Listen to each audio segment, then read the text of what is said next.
Chapter 2501, Mythology arrives. Starlight Fortress, Starlight Bar. The Starlight Bar was usually the most popular bar in the Starlight Fortress, but right now, the bar, which was half the size of a football field, was silent as everyone stared at the group of players in black, drinking quietly in the middle of the establishment. No one even dared to breathe too loudly.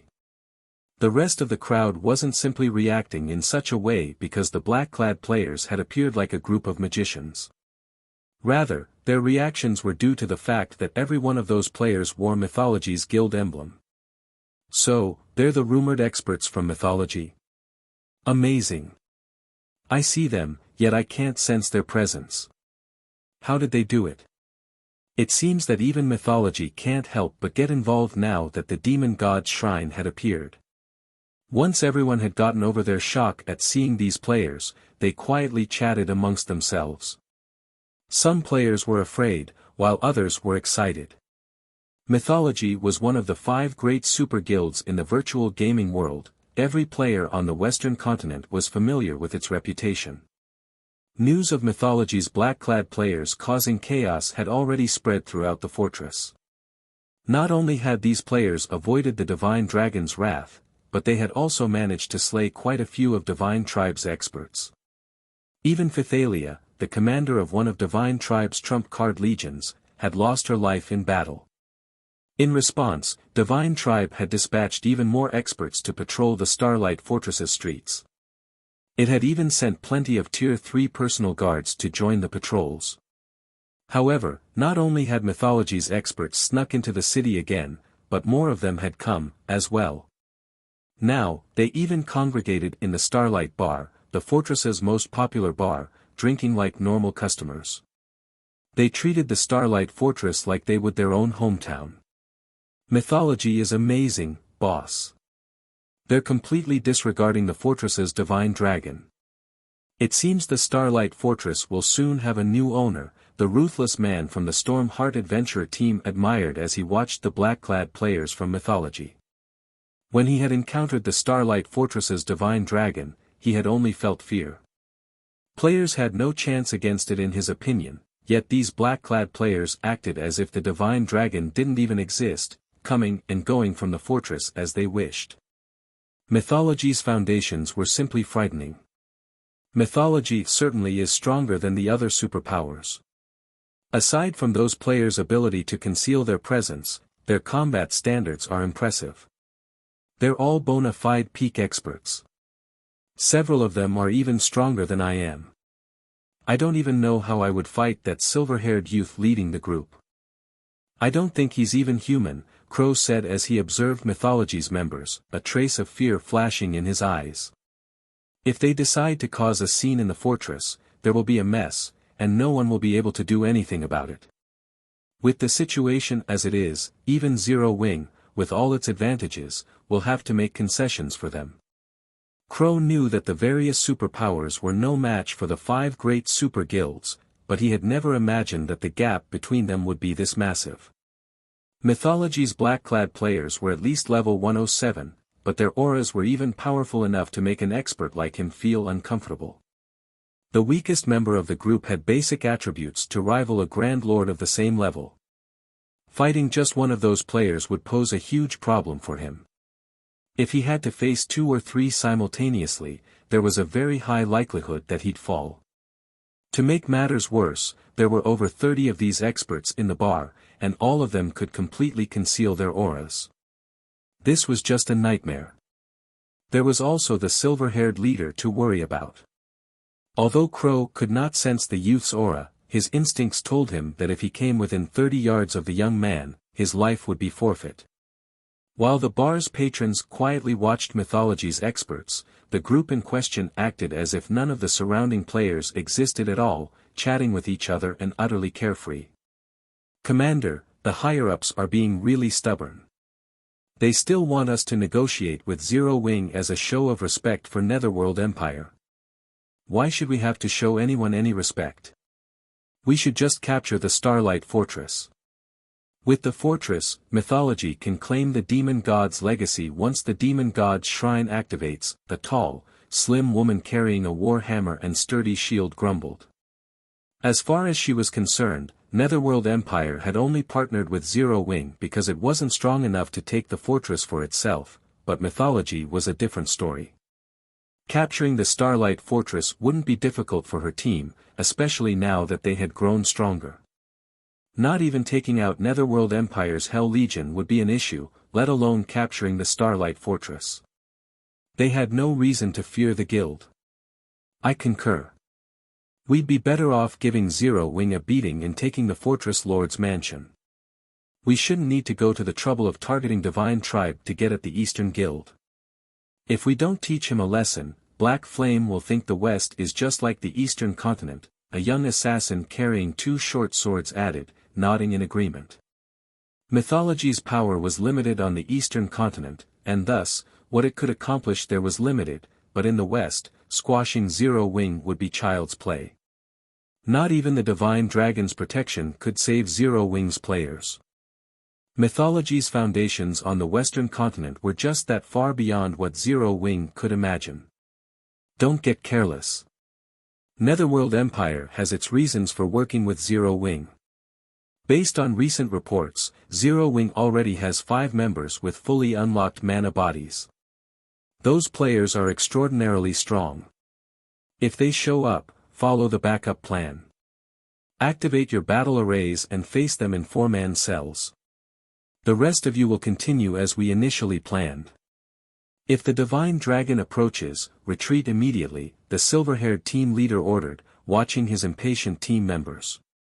Rest assured, Commander. Aside from the dragon, these players are nothing. I don't know how those Zero Wing players unlocked their mana body's full potential so quickly, but so what, the assassin youth loudly and fearlessly proclaimed. If Zero Wing's members really do show up, I'll make sure none of them leave alive. The rest of Mythology's team nodded. Read latest chapters at Wuxia World. EU fully unlocking one's mana body might substantially increase one's combat power, but their advanced battle array was no trivial matter. As long as they activated their battle arrays, they could combine the strength of 4 players. The player that received all this power would be even strong enough to take down a mythic monster of the same level, much less tier 3 players. If Zero Wing's members dared to show their faces, their team could slap them down with ease. Is that so? I'd like to test your claim, then. Suddenly, everyone in the bar heard a deep voice, and the speaker immediately caused an uproar. Every player in the Starlight bar spun toward the speaker, assuming whoever had been so bold must be crazy. This player had just directly challenged Mythology's experts. They must be suicidal. 2 people, a man and a woman, walked into the bar. The woman was the beautiful, elegant Phythalia, while the man felt as dark as night. Chapter 2502, Silent Starlight Bar. As Sherfong and Phythalia entered the Starlight Bar, interrupting the black-clad Mythology members' conversation, an uproar broke out among the spectating patrons. Crap! Isn't that beauty Phythalia, the commander of one of Divine Tribe's trump card legions?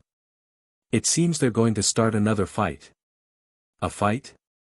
This'll be a war.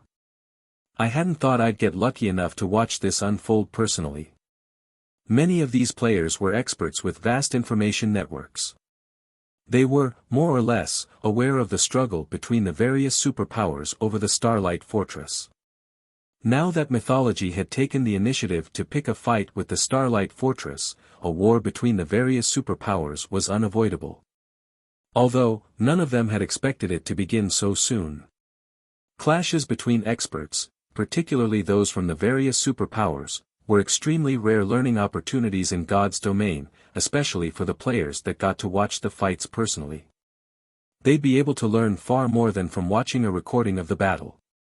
This was precisely the reason that the various powers constantly tried to gain entry tickets to the various superpowers' Dark Arena.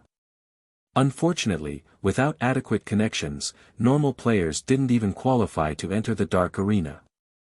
However, compared to the battle unfolding right before their eyes, the Dark Arena's battles were nothing.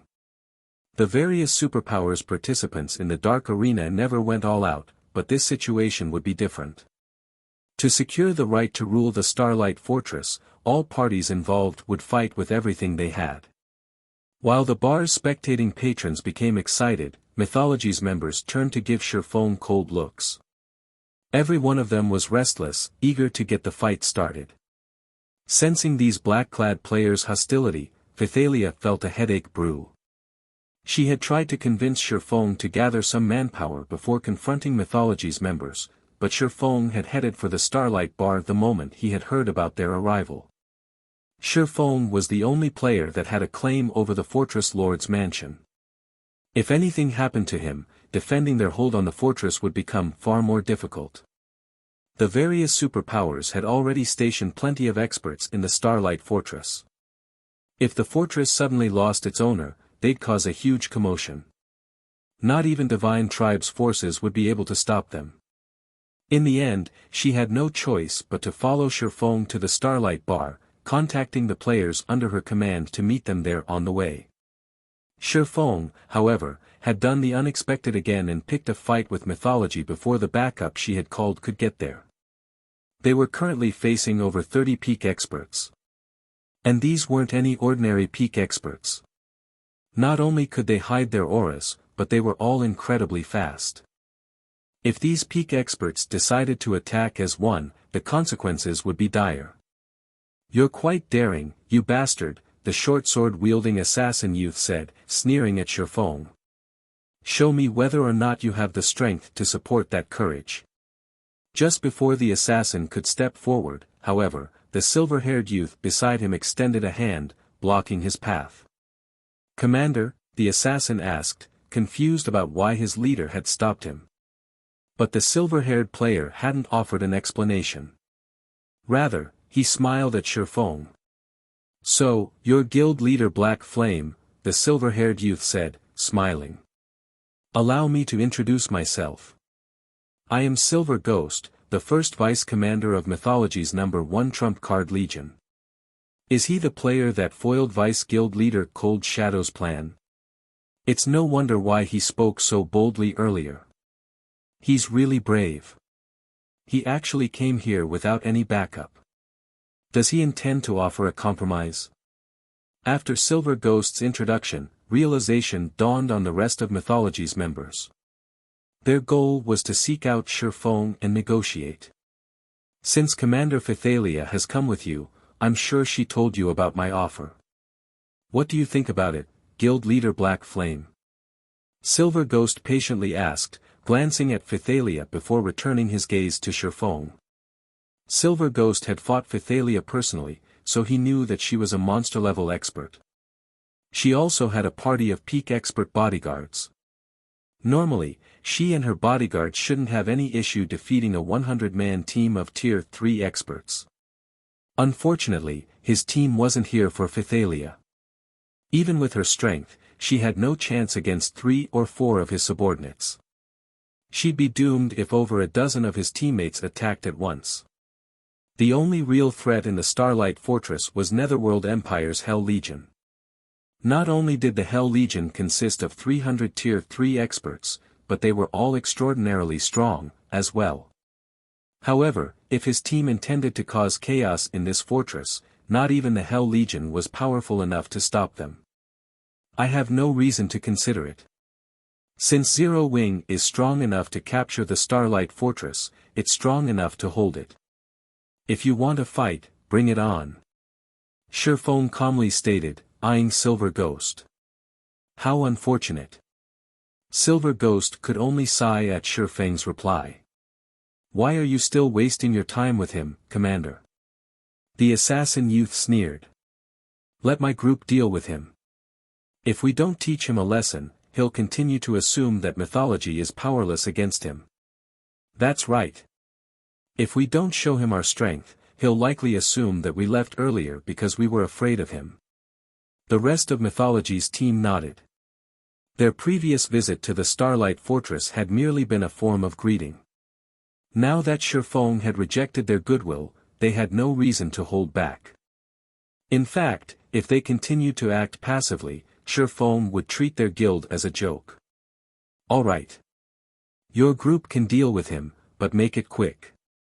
Everyone else, pay attention to your surroundings. Retreat as soon as the divine dragon approaches. Silver Ghost said, granting the assassin youth permission to take action. Thank you, Commander. I'll make sure to end the fight quickly, the assassin youth replied with a hungry expression. He turned toward Shifeng and continued, you've been pretty arrogant, bastard. Let's see if you can back up those words. Suddenly, divine runes lit up all across the assassin's body and enveloped another 3 mythology members behind him. A powerful aura began to radiate from the assassin youth, growing stronger by the second. After just 3 seconds, his aura was so intense that a sense of dread overcame everyone in the bar. How is his aura so powerful? It's almost as intense as a Grand Lord ranked archaic species of the same level. The bar's patrons gaped at the young assassin. Is this a sample of Mythology's foundations? The situation shocked the ruthless man from Stormheart. Although it wasn't possible to determine a player's strength based on their aura, that aura would at least hint at their strength. At this stage of the game, Tier 3 players still struggled to defeat great lords of the same level, and in Star Valley, players couldn't use their berserk skills. If a player had the strength of a Grand Lord ranked archaic species of the same level, they'd be able to move through Star Valley unhindered.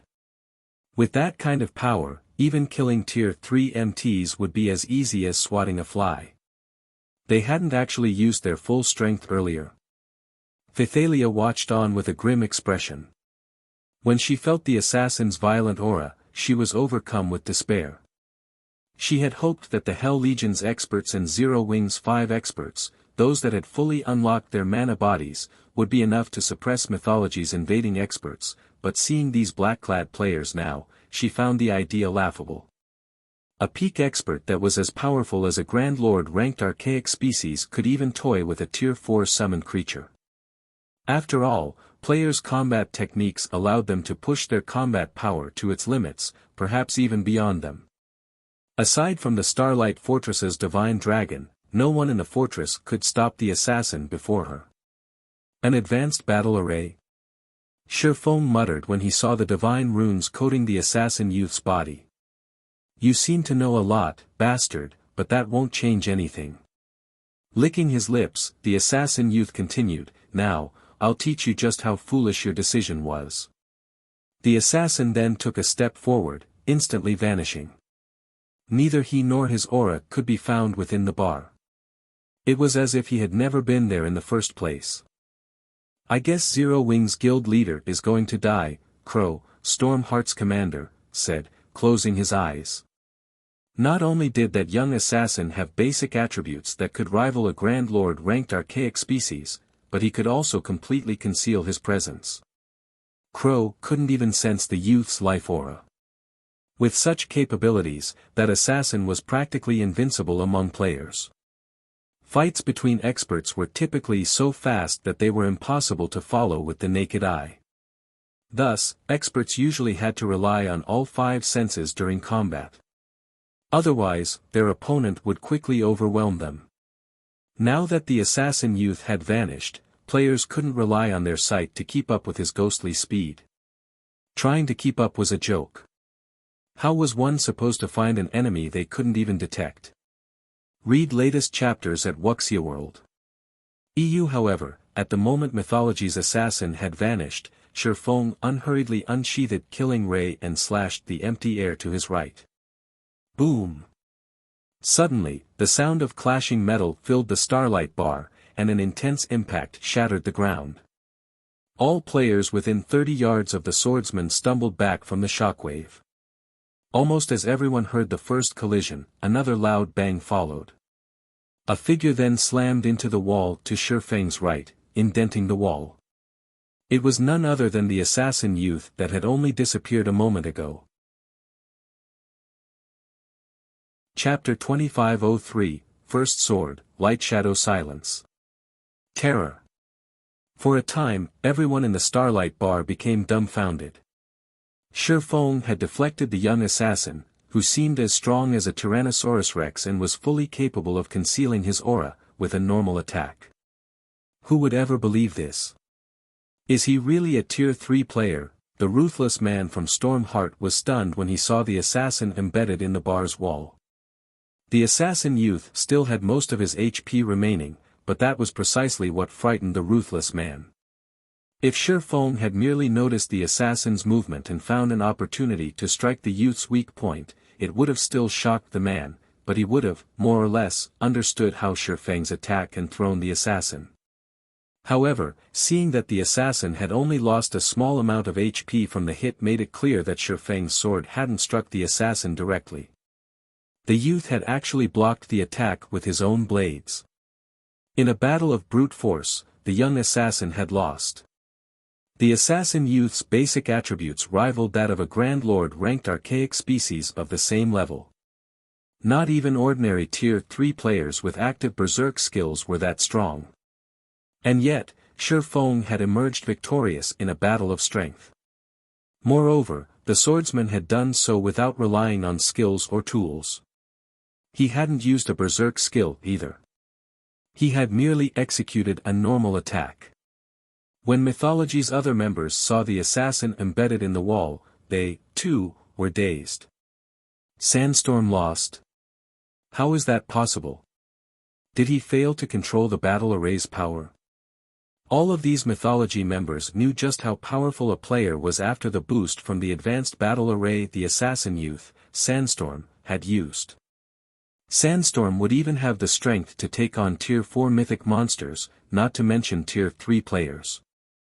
Using the advanced battle array was expensive, so they couldn't use it casually. The only reason that Silver Ghost had agreed was to prove Mythology's strength to Zero Wing. None of them had expected this outcome. Shifeng had sent Sandstorm flying with a normal attack. For a moment, they wondered if Sandstorm had been careless and failed to grasp the battle array's power. How is he so strong? Phythalia, on the other hand, stared at Shifeng's back with wide, astonished eyes. Although she had heard McCaffrey and the others claim that Shifeng was a monster-level expert, she had assumed that was only the case against ordinary tier 3 players. However, she had just watched him throw one of Mythology's experts, whose strength had been enhanced by an advanced battle array, with one normal strike. Just what was going on? While everyone wrestled with their shock over the situation, Silver Ghost turned to Shifeng, guessing, "So, you've unlocked your mana body's full potential already." In his opinion, Shifeng's strength was secondary. What was more impressive was the fact that the swordsman had kept track of Sandstorm's movements. No ordinary tier 3 player should be able to sense Sandstorm's aura, and with the assassin's speed, keeping track of him visually should be impossible. The only explanation Silver Ghost could think of was that Shifeng had fully unlocked his mana body and relied on his mana body's incredible mana to create a mana field around himself. Shifeng had then relied on the mana field to locate Sandstorm. They could conceal their auras thoroughly, but their physical existence remained. Their ability didn't hide them from mana, which was how Shifeng could rely on his mana field to locate the assassin. Silver Ghost's statement caused an uproar within the Starlight bar. What? He's already unlocked his mana body's full potential. I haven't even heard of a single expert among the various superpowers to accomplish that feat, have you? Any player capable of visiting the Starlight Fortress was an expert, and many of them had already reached Tier 3. Naturally, the topic of Tier 3 mana bodies had long since become a hot topic among players like them. It had already become common knowledge that players wouldn't be able to exhibit the full power of a Tier 3 class after completing their Tier 3 promotion quests. They still needed to unlock their mana body's potential. Unfortunately, that wasn't an easy task.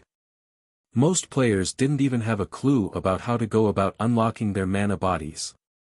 All they could do was work to improve their mana control. And yet, while players were still trying to figure out how to start unlocking their mana bodies, they learned that Shifeng had already completed the task. Why wouldn't they be surprised? It's no wonder why he dared to provoke Mythology. Realization dawned on Crow when he heard Silver Ghost's statement. He had wondered why Shifeng was confident enough to make an enemy of Mythology. These mythology experts were incredibly powerful, and after they activated their battle array, they'd become monsters that current players stood no chance against. Only the Starlight Fortress's divine dragon could suppress them. However, even after he realized what Shifeng had accomplished, Silver Ghost didn't panic. He actually smiled. The combat power boost from a fully unlocked mana body is certainly amazing. I hadn't considered that Sandstorm wouldn't be a match for you, even after activating his advanced battle array, Silver Ghost told Shifeng. However, I wonder how you'll fare against 8 experts on Sandstorm's level. As Silver Ghost finished speaking, the mythology members behind him promptly activated their battle arrays as well. In total, these players activated 7 more battle arrays, and the combined aura of the array's beneficiaries was so powerful that none of the Tier 2 players in the bar could move. As for the Tier 3 players, their legs began to tremble with fear. Meanwhile, Sandstorm pulled himself from the hole in the wall and sneered at Shifeng. "Punk! I'll admit that you're strong, but you're not strong enough to kill us. We can easily brush off your attack's damage with our enhanced recovery. This battle array even triples our stamina and concentration recovery rates. How long do you think you can last against us?" Sandstorm growled contemptuously. The advanced battle array didn't just increase his basic attributes, it also boosted his maximum HP and defense. Right now, his defense was twice as high as Tier 3 MTs of the same level, and he had more than 2 million HP. Shifeng's attack might have had a lot of impact, but he had only taken a little over -10,000 damage. It wasn't even enough to itch. The spectators, who had relaxed after Shifeng's counterattack, fell silent again, and Phythalia continued to watch with a grim expression. She had never dreamed that Mythology had prepared so many advanced battle arrays. Shifeng was likely at his limit dealing with 1 expert empowered by an advanced battle array, but now, he'd have to take on 8 of these experts. Moreover, every one of his opponents had incredible defense and HPs. They could easily whittle Shifeng down until he died. "Let's see you try." Shifeng indifferently replied, sweeping his gaze over Mythology's members. His comeback only incited another uproar within the bar. What? He's actually going to fight such a force? Cool. Too cool. As expected of the expert that took down the Starlight Fortress. Very few players in God's domain can match his courage. They had all assumed that Shifeng would try to run from Mythology's experts. Now that they had activated 8 advanced battle arrays, only the fortress's divine dragon could stop them. However, Shifeng chose to stay and fight. He was practically a hero from legend. "Are you crazy?" Phythalia hissed at her companion. "They're not going to fight you one-on-one. They're going to come at you together." Shifeng had repelled Sandstorm with a normal attack, but that was all. The outcome of an actual fight between the two wouldn't be over that quickly. If Shifeng could only deal a little over -10,000 damage, there was no way he could kill the assassin. The advanced battle array doubled Sandstorm's battle recovery, which meant that the assassin could easily chip away at Shifeng's HP while recovering his own. If 8 experts like Sandstorm attacked Shifeng together, Zero Wings Guild leader would be lucky to stay alive for a while, much less defeat these experts. Before Phythalia could try to dissuade Shifeng, however, Silver Ghost laughed. "Very good. You are truly brave. It's no wonder why you dare to make Mythology your enemy," Silver Ghost said, smiling. He then turned to Phythalia and said, "I am a generous person. Why don't you both try to take us on? I'll even wait until your reinforcements arrive." "That won't be necessary. You should really face me together. I'd like to see if you're as powerful as you claim," Shifeng said, shaking his head. "Bastard!" Sandstorm snarled, enraged. He immediately charged at Shifeng again. As the assassin moved, the 7 other empowered experts did the same, dashing toward Shifeng like a violent gale. Read latest chapters at Wuxia World. All 8 of Mythology's experts were in perfect sync as they attacked Shifeng simultaneously. As long as Shifeng tried to attack one of them, the other 7 would strike at his vitals. This was the same method they had employed to take down Pythalia. While they charged at Shifeng, however, he raised Killing Ray above his head and shut his eyes, patiently waiting for Sandstorm and his companions to reach him. 30 yards. 20 yards. 10 yards. Just as the assassin youth and Mythology's other experts were about to strike, Shifeng's eyes abruptly opened, and he swung his sacred sword in a downward arch. First sword, Lightshadow. Chapter 2504, The Power of Mana Techniques. When Killing Ray descended, the mana around Shifeng immediately gathered to form a phantom greatsword around the sacred sword. Immediately afterward, the phantom greatsword, which was 20 meters long, tore apart space. Those looking at the phantom greatsword from a distance noticed a pitch-black trail in the phantom greatsword's wake. A skill. When Sandstorm and the others saw the phantom greatsword ripping even space itself, they were sure that the greatsword's power was at the Tier 4 standard. They instinctively thought to dodge the attack. After all, although they possessed basic attributes rivaling Grand Lord-ranked archaic species of the same level, they were still a far cry from the Tier 4 mythic standard. However, Shifeng's attack had appeared too suddenly and was too fast. Moreover, the attack had a very large AoE. Evading it was simply impossible, they had no choice but to receive it directly.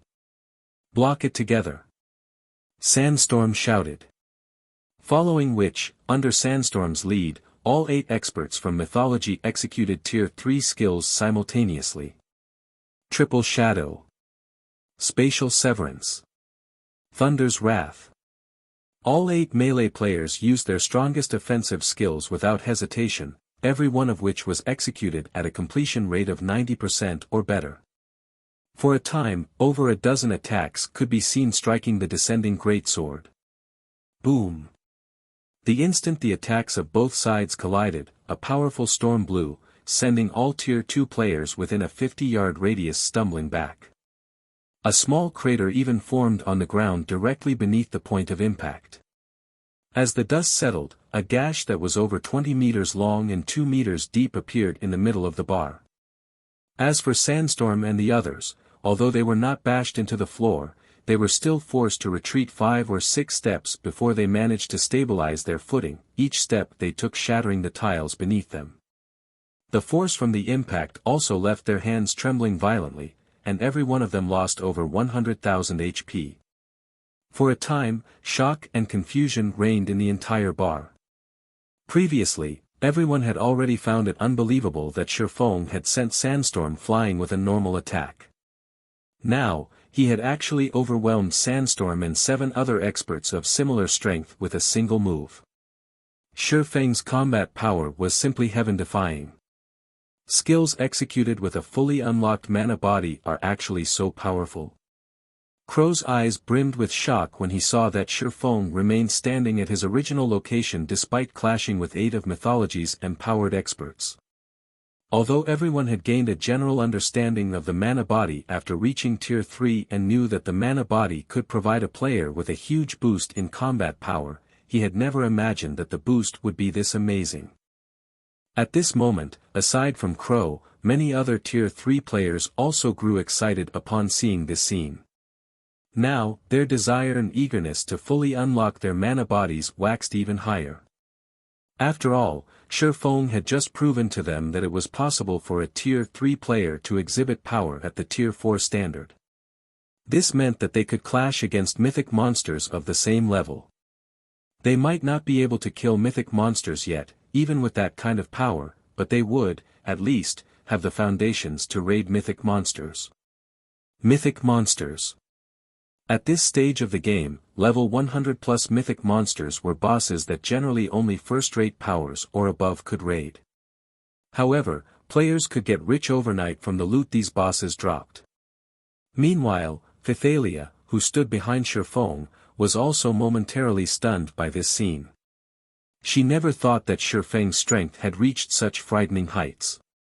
He had actually managed to overwhelm 8 of Mythology's empowered peak experts single-handedly. With this kind of strength, Shifeng alone would most likely be more than enough to safeguard the entire Starlight Fortress. Nobody would be capable of threatening the Starlight Fortress so long as he was present. However, just when Phythalia and the other spectating players thought that Mythology would retreat after this exchange, Silver Ghost, who had quietly watched the exchange from a corner of the bar, suddenly started clapping his hands. Amazing! Truly amazing! It's no wonder Vice Guild leader Cold Shadow praised you so much. Silver Ghost said, his joyful reaction making it seem as if the loss of Sandstorm's group had nothing to do with him. Chuckling, he continued, unfortunately, the moment Sandstorm and the others activated their battle arrays, the outcome of this battle was already decided. Even if you can exhibit power at the Tier 4 standard, you still can't stop us. As soon as Silver Ghost finished speaking, the healers that were powering up the battle arrays started casting healing spells on Sandstorm and the others. Not only did Sandstorm and the others recover all of their lost HP instantly, but their trembling hands also reverted to normal.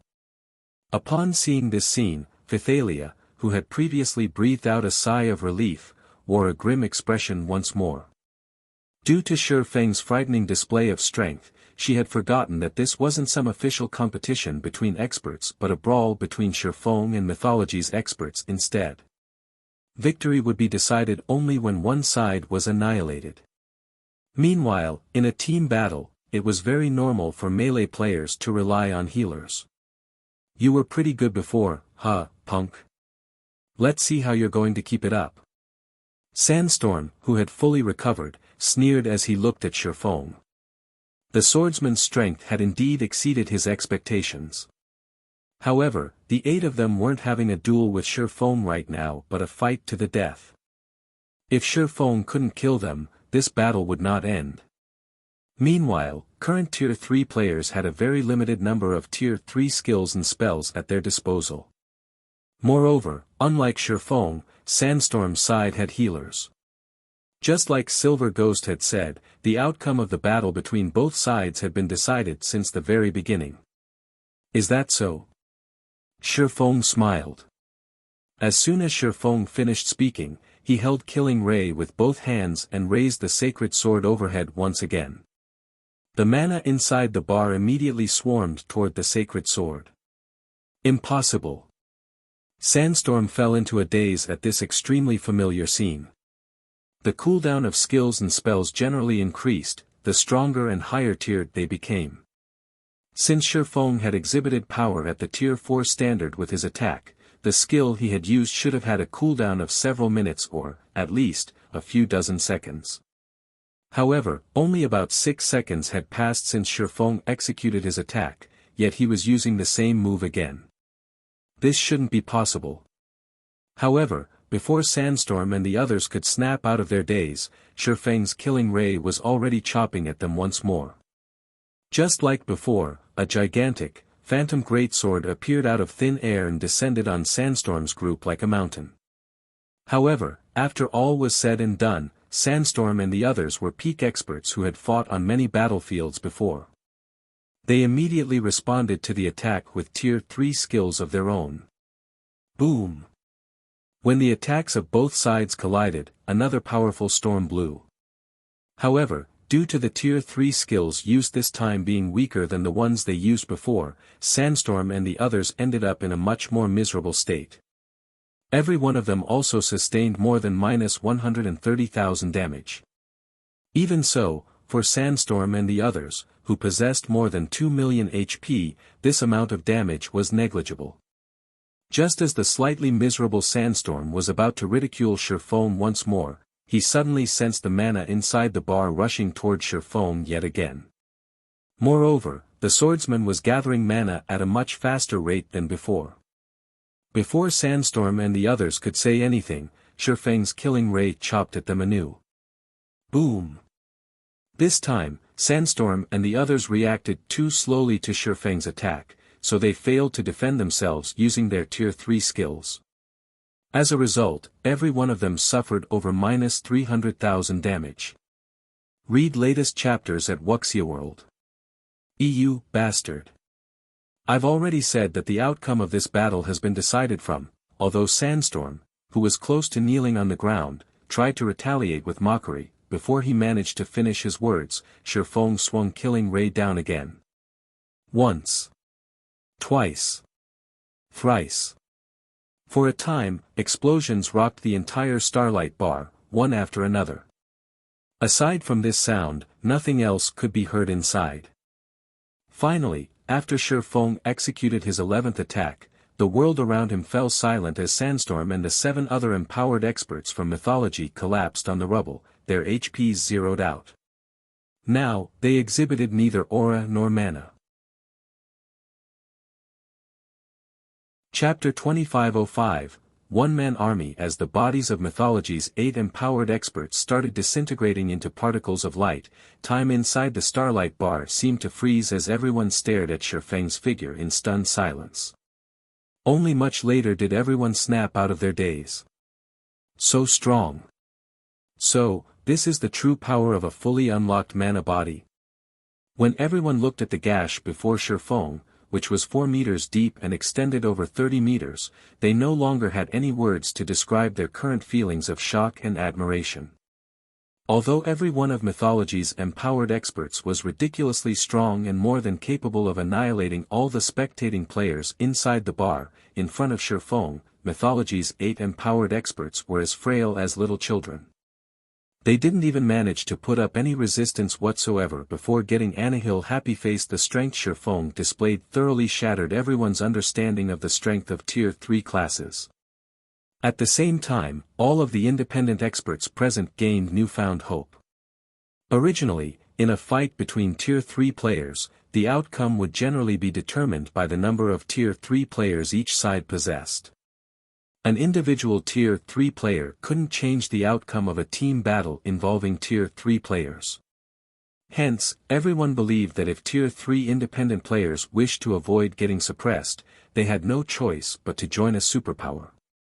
However, Shifeng had thoroughly shattered this belief. In front of him, feared and revered Tier 3 players were nothing. Even a group of Tier 3 experts would fall to him in just a few moves. Shifeng had proven that, even if one was alone, one could still play the role of an army. Just like the heroes of legends, he had the strength to change the fate of an entire kingdom or even an empire. Meanwhile, so long as they fully unlocked their own mana bodies, they, too, could replicate Shifeng's feats. Commander, with that kind of combat power, don't you think that Black Flame is stronger than the 5 great super guild's true monsters? The ruthless man from Stormheart asked Crow, his eyes filled with reverence as he gazed at Shifeng. Since Shifeng had single-handedly defeated 8 peak experts with combat power rivaling Grand Lord-ranked archaic species of the same level, his strength could definitely rank at the top among the experts on the Western continent. The feat he accomplished today would start a new chapter of development in God's domain and maybe even the virtual gaming world. Throughout the long history of the virtual gaming world, the various superpowers had constantly oppressed the experts belonging to non-superpowers. There was no way to reverse the situation. This was especially true with the 5 great super guilds that stood above even the various superpowers. The 5 great super guilds were not existences that individuals could hope to challenge. However, Shifeng had broken this curse time after time. First, Shifeng had made Netherworld Empire concede by using a divine dragon. Now, he had defeated Mythology's monstrous team with his own strength. Such amazing battle records would definitely be immortalized in the annals of the virtual gaming world. I don't know whether he is stronger than the 5 great super guilds' true monsters or not, but after today's battle, Black Flame's name will most likely spread throughout the Western continent. No one would dare have any ideas about the Starlight Fortress anymore, Crow said, excitement flashing across his eyes as he looked at Shifeng. The 5 great super guilds were the absolute titans of the virtual gaming world. Many newly risen superpowers might have challenged the 5 great super guilds before, but it had been over 2 decades since a non-superpower had dared to do so. Now, not only did Shifeng challenge Mythology's prestige, but he had even routed the Great Super Guild. Just this point alone was more than enough to make Shifeng the topic of discussion for the Western continent's independent players and shake the foundations of the entire continent. This was because Shifeng's feat had illuminated the path for players that did not belong to the various superpowers. Moreover, with the strength Shifeng had just displayed, Crow believed that no one could threaten the Starlight Fortress so long as Shifeng was present. In fact, Crow suspected that, even if today's matter spread, no one would believe it. The benefits provided by a fully unlocked mana body are actually that excellent. While the spectating players inside the bar were filled with shock and excitement over this matter, Pythalia was gaping at Shifeng in surprise and confusion from behind him. In God's domain, any powerful skill or spell possessed a long cooldown, even tier 0 skills and spells. However, Shifeng had executed the same devastating attack 11 times in a row, with almost no gap between each attack. He couldn't have executed a combat technique, as combat techniques relied on the movements of the physical body to execute powerful attacks. Moreover, combat techniques would not attract mana or make it manifest as a giant greatsword. The only explanation Pythalia could think of for this situation was that Shifeng's attack was a special effect resulting from fully unlocking his mana body. If that was the case, then what Divine Tribe needed to do from now on wasn't to devote its efforts to raiding super, large-scale team dungeons or increasing the number of tier 3 experts it had, but figuring out how to unlock the mana body of players. Otherwise, just one expert with a fully unlocked mana body could dictate the direction of a guild war. In fact, just the presence of one such expert might make raiding current super large-scale team dungeons possible. Meanwhile, the Mythology members still inside the bar were momentarily dumbfounded by this situation. They had never imagined that Shifeng would actually be powerful enough to destroy Sandstorm's group with just 11 attacks. Sandstorm and the others each boasted more than twice the defense of ordinary tier 3 MTs. Their HPs also exceeded 2 million. They could survive against actual mythic monsters for quite some time. However, Shifeng had taken no more than 8 seconds to finish them off. He defeated Sandstorm's group so quickly that the rear-line healers couldn't save them. Vice Commander, 8 of our advanced battle arrays have already shattered. We only have one remaining. Should we continue fighting? A tier 3 ranger asked Silver Ghost. The advanced battle arrays they prepared were no ordinary items. Not only did producing these battle arrays require a lot of precious materials, but using them was also remarkably expensive. This time, the guild had decided to supply their team with 9 sets of advanced battle arrays only to ensure that they secured the Starlight Fortress and gained the initiative when the Demon God's Shrine activated. Meanwhile, they had used 8 sets right off the bat, leaving only 1 set for Silver Ghost's use. Every Mythology member present knew full well how strong Silver Ghost was. In the entire Trump Card Legion, aside from the commander, nobody else was a match for Silver Ghost. In fact, even Trembling Hand, the ex-first vice commander of the Legion, lasted only 20 moves against Silver Ghost, everyone else couldn't even last 10 moves. Silver Ghost's presence was also the reason for their confidence in the success of the operation this time.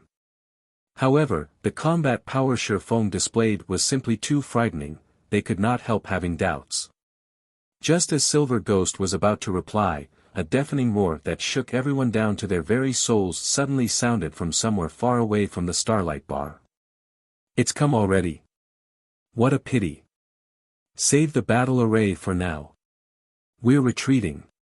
Silver Ghost said, sighing as he glanced at the shattered roof of the bar. He then turned to Shifeng and said, Mythology will give up on the Starlight Fortress this time. However, we will meet again, Guild Leader Black Flame. As soon as Silver Ghost finished speaking, a spatial tear opened up before him. Even though the Divine Dragon had already used spatial imprisonment on the space around the Starlight Bar, it actually failed to stop the spatial tear from forming. When this spatial tear appeared, Mythology's members promptly hurried into it and disappeared from the Starlight Bar. Meanwhile, shortly after Silver Ghost left, a large group of Tier 3 experts suddenly turned up around the Starlight bar. These Tier 3 experts numbered more than 400, and their appearance made the players inside the bar nervous. "It seems we came a little too late," Hell Rush said, cursing silently when he saw that no Mythology member remained inside the miserable Starlight bar. To be certain of dealing with Mythology's 30-plus experts, he had gone to great lengths to gather more Tier 3 experts from Netherworld Empire. However, he never thought that he would still arrive a step too late. "You did arrive a little late. The battle just ended, and Mythology's experts have left already," Phythalia said, nodding. "However, I believe they won't come to harass the Starlight Fortress anymore, at least not in the near future. They won't come back soon." Hell Rush was a little confused by Phythalia's words. From what he understood of Mythology, the guild definitely wouldn't rest until it achieved its goals. "Emicham. You can see what happened yourselves." Phythalia did not wish to dwell on the matter. Instead, she sent Hell Rush and the others the battle video she recorded. This was because even she herself couldn't understand many aspects of this battle. It would be much better for Hell Rush and the others to watch it themselves. In the video, Shifeng could first be seen sending Sandstorm flying with a normal attack. Then, he could be seen thoroughly overwhelming Mythology's 8 empowered peak experts. Throughout the whole exchange, he looked like a god, an existence that players could not resist. Whether it was Hell Rush and the other Hell Legion members or Macafrine Crimson Witch, who had made contact with Shifeng shortly after he arrived on the western continent, every one of them nearly had their eyes fall out of their sockets. For a moment, they all wondered if the Shifeng portrayed in the video was the same person they knew. Read latest chapters at Wuxia World. It had only been a while since they last met Shifeng, yet not only did Shifeng manage to fully unlock his mana body during this period, but he had even gained enough strength to defeat 8 peak experts possessing the strength of Grand Lord ranked archaic species all by himself. Was he still human? Meanwhile, during the time Hell Rush and the others were flabbergasted over this matter, battle videos showing Shifeng's fight in the Starlight bar started spreading like the plague. These videos soon landed in the hands of the Western continent's various superpowers. What's going on? Mythology was defeated? Chapter 2506, Fame spreads news of Mythology's defeat was like a magnitude 8 earthquake. None of the various superpowers could believe it. Previously, Netherworld Empire's concession had already been plenty shocking to them.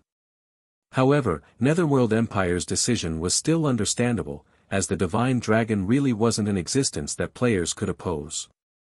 Now, despite Mythology having gained a method to evade the Divine Dragon's detection, it had still failed to gain control over the Starlight Fortress. Moreover, Mythology's failure wasn't even due to the Divine Dragon, but Shifeng, a Tier 3 player. How could they possibly bring themselves to believe this news? This was one of the virtual gaming world's 5 great super guilds they were talking about. It had already been many years since an individual player could resist the assault of one of the 5 great super guilds. Every person who had attempted to do so had been thoroughly suppressed, left with no choice but to submit to the will of the 5 titans.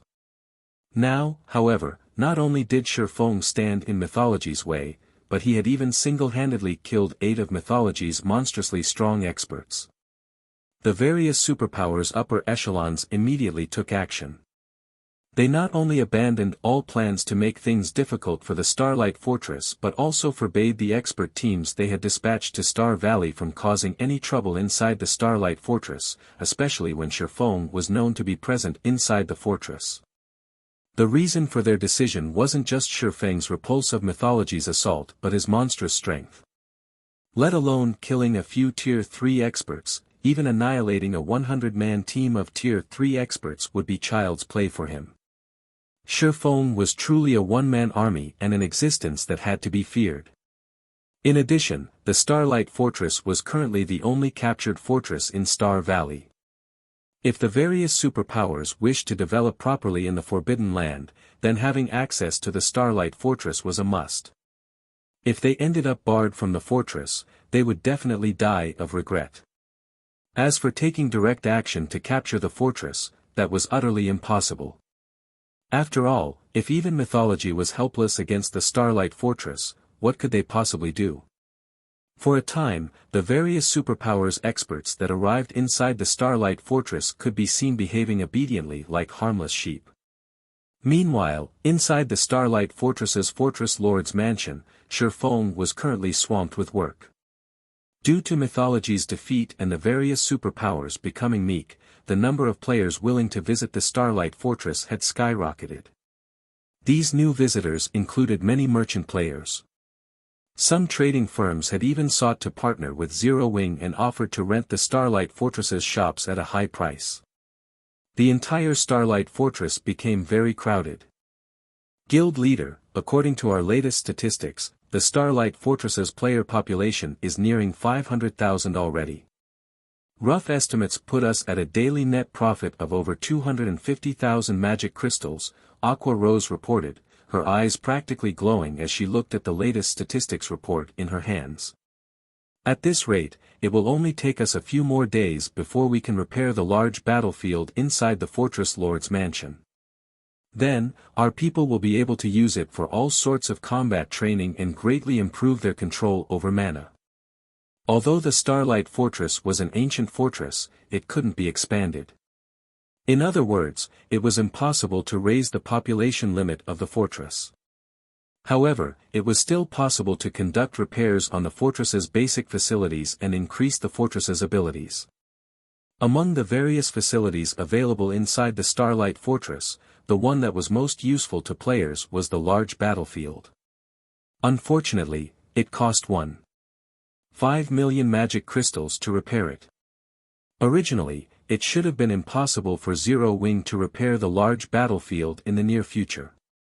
However, now that the Starlight Fortress had such a large player population, the amount of time it would take to gather funds for repairs should be significantly shorter. The large battlefield was something like a special dungeon on the first underground floor of the Fortress Lord's mansion. Inside this large battlefield, players could fight against all kinds of simulated monsters in the Starlight Fortress's ancient environment. By training inside the large battlefield, players could make tremendous progress in improving their mana control. After all, fighting in a life-or-death battle was many times more efficient than sparring with other players in a combat room. So long as this large battlefield was repaired, Zero Wing could continuously transfer its core experts over from the eastern continent to undergo training here, allowing them to unlock their mana bodies several times faster than experts of the various superpowers. The population has increased to such an extent already. Shifeng was a little surprised by Aqua Rose's report. Although he had long since known that his battle with Mythology and the activation of the demon god's shrine would trigger a period of rapid development for the foreseeable future, he never thought that the fortress would develop this quickly. It's a pity that the Starlight Fortress is only a small fortress. Otherwise, we would earn many more magic crystals, Aqua Rose said with some disappointment. Magic crystals were becoming increasingly important to current players. This held true even on the eastern continent. The reason for this was the demand for magic crystals for the production of high-level weapons and equipment. Now, despite Zero Wing having gained an opportunity to earn a large amount of magic crystals, this opportunity was restricted due to the Starlight Fortress's limitations. A small fortress is already more than enough for us. After all, our foundations on the western continent are too shallow. Even if a medium, or even large, fortress were presented to us, we wouldn't be able to manage it, Shifeng said when he saw the disappointed look on Aqua Rose's face. I understand this, as well. The limitation of sending only 10 players to the western continent per week is really restricting. It would be great if we could increase that number slightly, Aqua Rose said. She had experienced the western continent's benefits already. The development of mana control here was especially excellent compared to the eastern continent. If possible, she really wished she could transfer all of Zero Wing's main force members over. With the help of the Starlight Fortress, Zero Wing wouldn't have to worry about its Tier 3 members lacking strength. Let's not rush the matter of sending more people over for now. Since we can activate the large battlefield soon, have Yen Tianqing's side make the necessary preparations to start an Adventurers Alliance branch here. Members of the Alliance can accumulate points by completing Alliance-issued quests. Afterward, they can use these points to exchange for time inside the large battlefield or other items. In fact, if their rank in the Alliance is sufficiently high, they can even exchange their points for a private house inside the Starlight Fortress, Shifeng said. It would take too long for Zero Wing to send an adequate number of members over to the Western continent. Moreover, as players continuously leveled up, more Tier 3 players would fully unlock their mana bodies. Shifeng might be able to defend the Starlight Fortress all by himself now, but he couldn't do so forever. After all, he had plenty of other matters to attend to. He couldn't stay cooped up in a single location for long. If he wanted the Starlight Fortress to experience long-term stability or Zero Wing's development on the Western continent to accelerate, he needed sufficient manpower and resources. Previously, he had still been troubled as to how to go about doing so. However, with the Starlight Fortress's current popularity and the soon-to-be-repaired large battlefield, attracting a large number of independent experts to join or ally with Zero Wing was definitely feasible. Meanwhile, with a sufficiently large number of experts on its side, Zero Wing would have an easy time establishing itself on the Western continent and securing a sizable chunk of the Western continent's resources. Guild leader, Hell Rush just sent a message stating that Netherworld Empire's higher-ups have agreed to our offer. They are willing to accept our employment, but they have one condition we absolutely must meet: all of the Hell Legion's members should fully unlock their mana bodies within 1 month. Otherwise, they want 20% of the Starlight Fortress's shares as compensation, Aqua Rose reported, frowning. Fully unlocking one's mana body was easier said than done. She and the others had managed to accomplish this feat only because they had the fortune of entering the Starlight Fortress's Legacy Gate and Legacy Room. Meanwhile, Netherworld Empire was asking Zero Wing to help the Hell Legion fully unlock their mana bodies. No matter how she looked at this situation, it was simply impossible. It seems they have finally thought things through. Shifeng smiled when he heard Aqua Rose's words. Alright, agree to their conditions. Originally, he had considered Netherworld Empire's agreement to his offer unlikely. After all, the Hell Legion was Netherworld Empire's strongest trump card legion. Not only did the legion consist of 300 Tier 3 experts, but these players were experts among experts. Fortunately, it seemed that the performance he had put on with Mythology was quite effective. The Holy Annihilation mana technique was incredibly powerful. Just the first sword, Lightshadow, already allowed him to exhibit power at the Tier 4 standard. However, the complexity of Lightshadow was far greater than even bronze combat techniques. The burden it placed on its user's concentration was likewise much greater than that of a bronze combat technique. Read latest chapters at Wuxia World. After executing Lightshadow 11 times in a row, he had expended more than half of his concentration already. Had he executed Lightshadow a few more times, he might have entered a state of mental exhaustion. Then, his opponents could have slaughtered him. Guild leader, we're talking about helping them fully unlock their mana bodies in 1 month, Aqua Rose said worriedly. If Netherworld Empire's demand were simply to upgrade the Hell Legion's level or equipment standard, she wouldn't have been too concerned. However, players mainly had to rely on themselves to unlock their mana body. There were too many variables that could affect this process. Meanwhile, as more time passed, the number of Tier 3 experts Zero Wing possessed would continuously increase. There was no need for Zero Wing to be in such a rush to gain Tier 3 experts, using even the Starlight Fortress as a wager. Relax. The process of unlocking the mana body isn't as difficult as you think, Shifeng said, chuckling as he looked at Aqua Rose. Moreover, many matters in God's domain need to be done sooner rather than later. A delay would mean missing out on many opportunities. In any case, now that Netherworld Empire has agreed to our offer, it's time we return to the Eastern continent. If it were before he had fully unlocked his epic mana body, he really wouldn't be confident of fulfilling Netherworld Empire's condition. However, after absorbing the bountiful knowledge in Iliadi's memory crystal, helping the Hell Legion's experts fully unlock their mana bodies within 1 month wasn't a difficult task at all. After all, every one of the Hell Legion's experts was a genius even in the eyes of the various superpowers. Chapter 2507, Returning to the Eastern Continent. We're returning so soon. But we just managed to stabilize the situation here. The Starlight Fortress has also just entered a phase of rapid development. If we leave now, I'm afraid problems will crop up in no time at all. Aqua Rose could not help being confused when she heard Shifeng say that they were returning to the Eastern Continent. The Starlight Fortress aside, what should we do about the Hell Legion's 300 experts? Do you intend to have them guard the Starlight Fortress, Guild Leader? Currently, the importance of the Starlight Fortress was not the slightest bit inferior to the Eastern Continent's Stone Forest City. In fact, the fortress was generating a much larger income in magic crystals than Stone Forest City. It would be a huge waste if they simply packed up and left after making a quick buck. However, the most important aspect of the Starlight Fortress wasn't the magic crystal income it generated but its environment. The Starlight Fortress's ancient environment made it the best location for developing one's mana control on the Western Continent.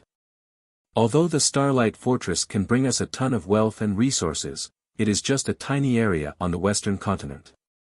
If we wish to have a truly stable foothold on the Western Continent and gain a constant supply of resources from it, we need a kingdom or empire of our own. With just the number of players the Starlight Fortress is capable of attracting, securing a place of our own on the Western Continent will be a pipe dream, Shifeng explained, smiling. Therefore, before the Eastern Continent's superpowers shift their development focus toward the Western Continent, we need to occupy as many teleportation portals on the Eastern Continent as possible and send our members over. Otherwise, with just the one portal we currently possess, securing our hold over the Starlight Fortress will be our limit. Originally, he had not planned on extending Zero Wing's development to the Western Continent, merely on gaining some additional resources for the guild. After all, travel between the two main continents was simply too difficult.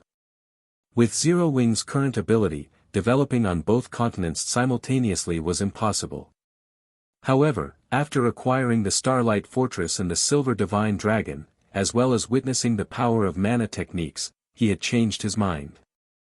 During his previous life, the various superpowers had not placed much importance on mana techniques. Hence, he had thought that mana techniques were nothing to write home about. However, after witnessing and learning the Heavenly Blue Saint Iliadi's mana technique, he understood just how much help mana techniques could provide players in challenging their future promotion quests. This was especially true for the Tier 4 promotion quest. Mastering a proper mana technique should reduce the difficulty of players' Tier 4 promotion quest by at least 30%. Even if players fail to master a mana technique, the knowledge they gained should still improve their combat power by a significant margin. After all was said and done, Tier 3 was only a transitional phase for the various powers of God's domain. Ultimately, the ones who would truly decide the strength of a power would be the experts standing at the peak of the game. This was also the reason why first-rate powers could never compete with the various superpowers. Meanwhile, the Starlight Fortress was currently the best location for players to develop their mana control. However, the current teleportation portal Zero Wing controlled only allowed a maximum of 10 players to be teleported to the Western Continent each week. Just transferring all official and reserve members of Zero Wing's main force to the Western Continent would take several months. By then, everything would be too late. Time waited for no man. With God's domain's current popularity, the development of powers was absurdly fast. This was especially true for the superpowers. With the number of experts and territories the various superpowers occupied, so long as they had sufficient funds and resources, their development speed could be far superior to the current Zero Wings. Hence, what Shifeng needed to do now was occupy more teleportation portals on the Eastern Continent. thereby increasing the number of players Zero Wing could send to the Western continent. That way, the guild would be able to secure resources and advantages from both continents. At that time, the development speed of its experts would easily outstrip that of the various superpowers experts. Aqua Rose's eyes glowed with excitement at Shifeng's words. If Zero Wing truly became capable of teleporting a large number of experts over to the Western continent, then the guild would no longer have to worry about clashing with the various superpowers in the future. It might even become a true superpower. After all, the various superpowers might be superior to Zero Wing when it came to the number and quality of expert players, but in terms of guild resources and income, Zero Wing was not the slightest bit inferior to ordinary superpowers. Guild leader, in that case, why do we need to employ the Hell Legion? In any case, the Starlight Fortress shouldn't face any problems in the short term.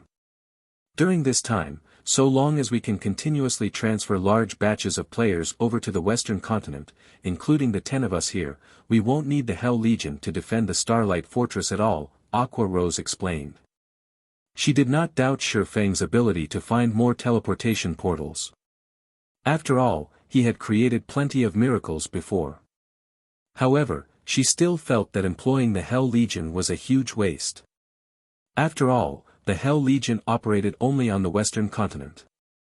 Meanwhile, unlocking the mana body was a difficult task. Rather than waste time helping other people unlock their mana bodies, it would be much better to help their own guild's tier 3 experts instead. That way, the guild would receive even greater benefits. The Hell Legion is currently one of the strongest legions in God's domain. How can I possibly waste their strength on guarding a fortress? I plan to bring them back with us, Shifeng explained, chuckling when he saw the look of confusion on Aqua Rose's face. There was no need for him to worry about the Starlight Fortress's security for the near term. After all, he had just defeated Mythology.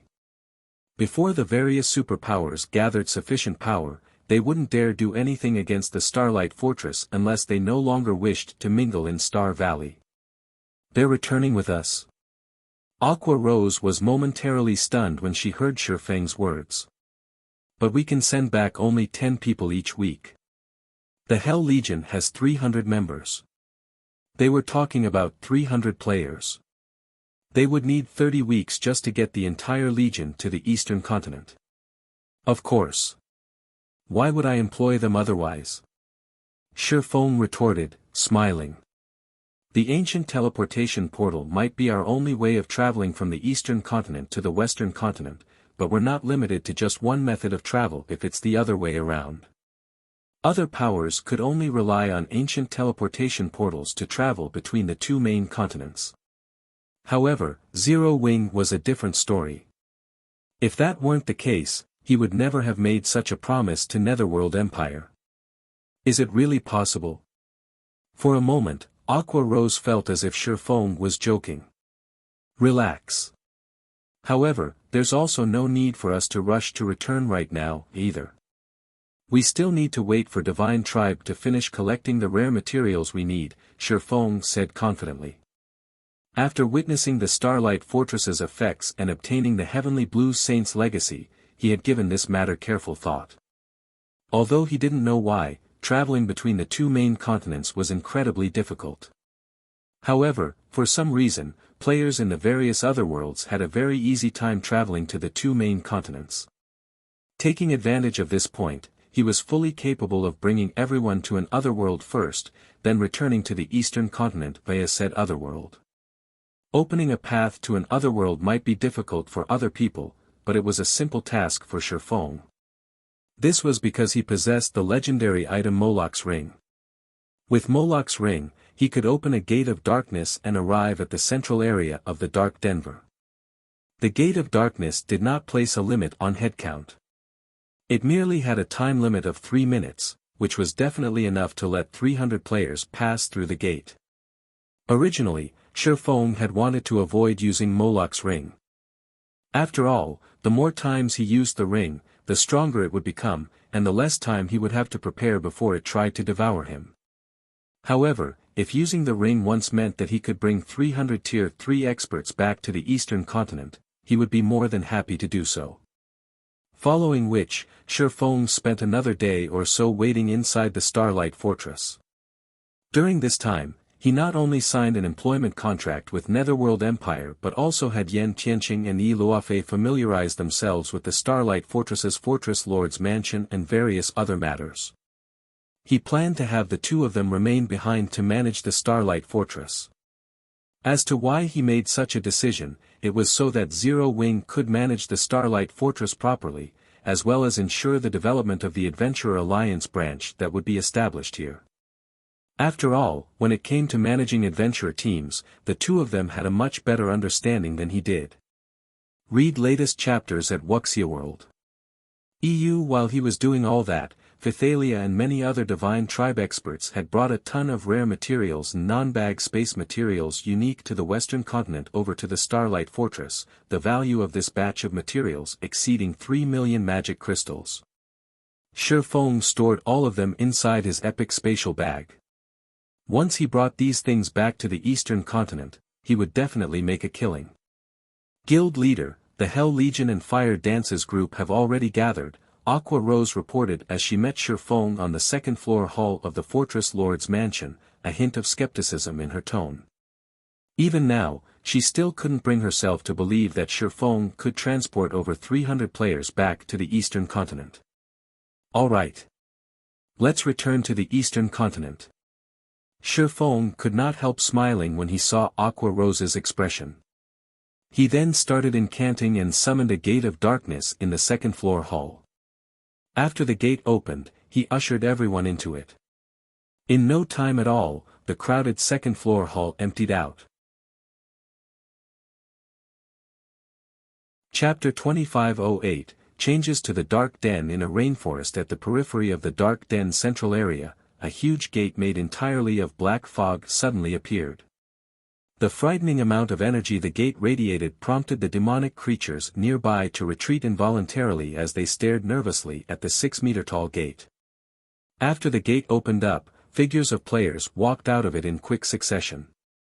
What kind of place is this? The gravitational force here is so strong. It practically rivals the Star Tomb's first floors. Thunder Beast, who had just set foot into the rainforest, exclaimed in surprise. The dense power of darkness enveloping this rainforest aside, just the high-gravity environment here was more than enough to have a Tier 2 player's combat power. Even Tier 3 players, like Thunder Beast himself, were affected quite significantly. The mana here is also very dense, close to 50% of the mana found inside the Starlight Fortress. If we can engage in combat here long-term, it'll definitely provide significant help toward honing our mana control, a Tier 3 elementalist said excitedly. Although the Starlight Fortress's ambient mana was much denser than this rainforest's, combat was prohibited inside the fortress. However, in God's domain, if players wished to improve themselves, the fastest way to do so would be by participating in life-or-death battles. Fighting in mana-dense environments was particularly effective, as players would have a much easier time controlling their mana, which would, in turn, allow them to practice and familiarize themselves with their mana control more efficiently. At this point, the eyes of the Hell Legion's members glowed with excitement. This was because the rainforest teemed with monsters above level 100.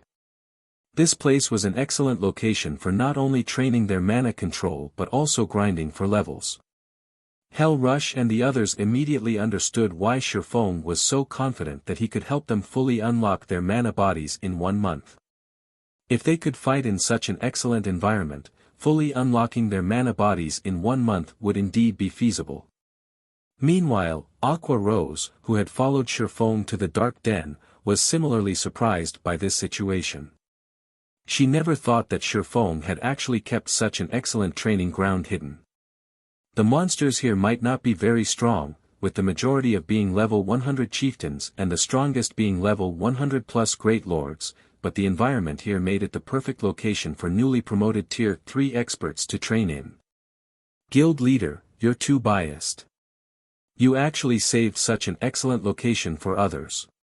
If Zero Wings members had grinded here as soon as they hit level 100, we might have been able to double the number of tier 3 experts we have by now, Aqua Rose grumbled. Aqua Rose's complaint rendered Shifeng, who had just set foot into the rainforest, at a loss for words because this place was completely different from the central area he knew. Previously, when he used Moloch's ring to teleport to the Dark Den's central area, he had arrived very close to the World Summit. Now, however, he couldn't even see the World Summit from where he stood. Moreover, his surroundings abounded with demonic creatures. The mana density here was also considerably high. In addition, the world here seemed to have built up some resistance toward him, as he found that he currently couldn't exhibit his full strength. Does the teleportation gate change destinations according to my tier or level? After giving the matter some thought, Shifeng concluded that his hypothesis was very likely to be correct, because he had arrived at different locations during his first and second use of the Gate of Darkness. Only, the difference was not particularly obvious, as he was teleported close to the World Summit on both instances. On the third instance, however, he was teleported to a completely foreign location, although still in the Dark Den's central area. Shifeng quickly shook his head, dismissing this matter. He was using the Dark Den as a transit point to travel to the eastern continent. As they were going to leave the Dark Den very soon, it did not matter what kind of location they arrived in. Unlike the Bible of Darkness's Gate of Darkness, Moloch's Ring's Gate of Darkness was a two-way teleportation gate. In other words, so long as he opened Moloch's Ring's Gate of Darkness, anyone who was a part of his team could move freely between the two locations connected by the Gate of Darkness. Hence, what he needed to do next was simple. He just had to use White River City's return scroll in the Dark Den and return to White River City. Afterward, he would use Gate of Darkness once more and let Hell Rush and the others, who did not possess White River City's return scrolls, cross over to White River City. Even if this method wasn't viable, he could still use the Bible of Darkness. Although the Bible of Darkness's Gate of Darkness had a 30-person limit, it was still a better option than relying on ancient teleportation arrays. Right now, however, as Moloch's ring was still on cooldown, Shifeng had the Hell Legion's members grind the surrounding demonic creatures and explore the rainforest. Although they wouldn't be here for long, the Dark Den was still a place created by gods. Even without the World Summit, there were still plenty of treasures and opportunities here that could not be found in the outside world. If they were lucky, they might gain a significant harvest. At the very least, it would be much better than sitting around doing nothing for an entire day. Guild leader, there's a town that's protected by a magic barrier right outside the rainforest. By the looks of it, quite a lot of players are gathered there. Fire Dance, who was scouting the vicinity, reported through the team chat. A town protected by a magic array? Fire Dance's report piqued Shifeng's interest. Is it one of the Dark Den's shelters? From what he knew, the Dark Den should have only shelters, not towns or cities. Shelters operated differently from the NPC towns and cities found in the outside world. Every shelter had its own unique abilities and produced its own specialty products. The higher ranked a shelter was, the better its specialty products. Meanwhile, with the shelter Fire Dance reported being in a level 100+ map, its rank was definitely very high. Moreover, aside from specialty products, the Dark Den was also rich in gemstones, which were in short supply on the main continent. Guild leader, should we head over? Fire Dance asked. Of course, Shifeng said, nodding. This is an opportunity to make a fortune. Previously, Shifeng had been incredibly busy. In addition, the Bible of Darkness was necessary to suppress Moloch's ring, so he couldn't pass the Bible of Darkness to somebody else. As a result, aside from the occasional offline reports he received from Blue Frost and the others, it had been a very long time since Zero Wing had direct contact with the Dark Den. Shifeng had earned a lot of magic crystals and coins via the Starlight Fortress. Just the magic crystals he currently had on hand exceeded 600,000, while his coins totaled over 200,000 gold. He could use this opportunity to purchase a bunch of items to resell on the eastern continent. Moreover, Attribute gemstones were much more valuable than magic crystals and also much more useful to players. Following which, Shifeng led Aqua Rose and the other members of Zero Wing toward the shelter Fire Dance found. The Hell Legion's members showed no interest in the shelter at all, opting to remain behind. They only wanted to continue grinding and honing their mana control. After all, Shifeng had already told them that they would be leaving this precious training ground soon. Hence, they needed to cherish this opportunity and improve themselves as much as possible. The shelter Fire Dance found was at the foot of a mountain range, with mountains at 3 of its 4 cardinal directions. Since shelters were under constant assault from demonic creatures, it was undoubtedly strategically located. As Shifeng's group arrived within several hundred yards of the shelter, he finally got a clear look at it. Although this shelter wasn't particularly large, only the size of an advanced town in the outside world, the defensive magic array protecting it was incredibly powerful, capable of resisting the attacks of Tier 4 monsters for a very long time. In a level 100+ map, a shelter with a defensive magic array of such caliber would definitely be considered a very safe location. This was also the reason why plenty of players resided in this shelter. Shifeng estimated that the shelter could easily accommodate over 200,000 players. A player population of 200,000 might not be anything significant compared to the towns found in the outside world, but in the Dark Den, with its low player population, this was a very frightening number. Moreover, the residents of this shelter were very strong. Even the lowest level player Shifeng had spotted was level 104. At level 106 and level 107, the higher level ones could rival the levels of the various superpowers peak experts found in the outside world. The shelter's players were also considerably well equipped, with the weakest piece of equipment on them being level 100 mysterious iron rank and the majority being level 100 secret silver equipment. Some experts were even fully geared in level 100 fine gold weapons and equipment. However, for some reason, most of the weapons and equipment of these players stopped at level 100. Extremely few players sported level 105 equipment. In fact, even level 105 mysterious iron equipment was incredibly rare. When Shifeng's group arrived at the shelter's entrance, a level 106, tier 3 female swordsman who looked both beautiful and capable suddenly approached them. "I believe you are Vice Guild Leader Blue Frost's teammates. I have been waiting for you for a long time now," the female swordsman said excitedly. "May I know when Vice Guild Leader Frost will arrive?" Blue Frost? Shifeng could not help growing confused at this situation. The female swordsman before him was considerably strong. Not only was she at the Flowing Water Realm standard, but she was also just one small step shy of the Void Realm standard. When the female swordsman saw the confusion on Shifeng's face, she pointed at the 6-winged emblem he wore and asked strangely, "Are you not Vice Guild Leader Frost's companions?" Read latest chapters at Wuxia World. EU. At this stage of the game, Tier 3 players were still incredibly rare, and Tier 3 players wearing Zero Wing's guild emblem were even rarer. Hence, she had concluded that Shifeng's group should be Blue Frost's companions. "We are indeed companions, but probably not in the way you think we are," Shifeng explained. "So, Vice Guild Leader Frost's team still couldn't make it in time." The female swordsman grew a little dejected when she heard Shifeng's words. Meanwhile, as soon as this female swordsman finished speaking, a clear and pleasant voice suddenly came from a short distance away. "Graceful, I told you long ago that rather than inviting Zero Wing's Blue Frost, it would be much better to invite Crimson Emperor's Vice Guild Leader Fantasy, yet you refused to listen. Now, we're doomed." Chapter 2509, Struggle Over a Bronze Teleportation Gate. Purple, why are you here? When the female swordsman named Graceful Monarch turned toward the clear and pleasant voice, joy and surprise flashed across her eyes. In the next moment, a beautiful level 107, tier 3 female elementalist, dressed in light blue robes and holding a dark, purple wooden staff, walked over to Graceful Monarch.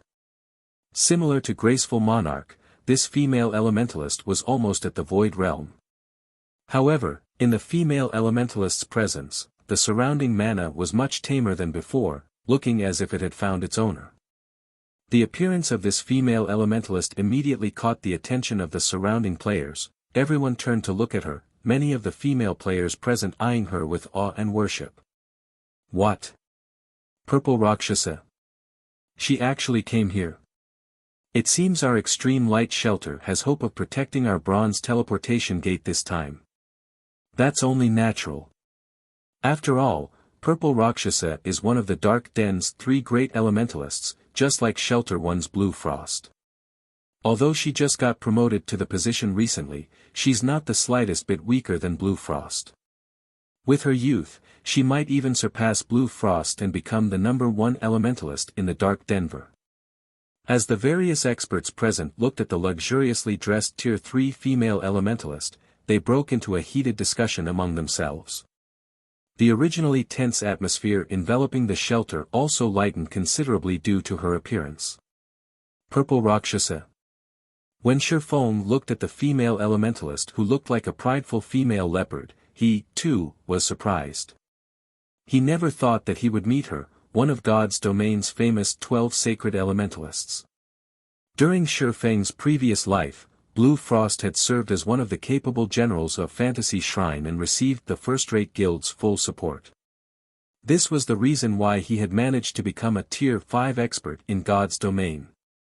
Purple Rakshasa, however, had spent her entire career in God's domain as an independent player, yet not only did she manage to reach Tier 5, but she had even become one of the publicly acknowledged 12 sacred elementalists. Back then, aside from Tier 6 God-ranked experts, there was nobody capable of doing anything against Purple Rakshasa. The only unfortunate thing was that Purple Rakshasa had not come across sufficient fortuitous opportunities. Otherwise, she might have become a Tier 6 mage god. While Shifeng's group was observing Purple Rakshasa, the latter had simply glanced at Shifeng's group before returning her attention to Graceful Monarch, mindless of the fact that Shifeng's group of 10 consisted entirely of Tier 3 players.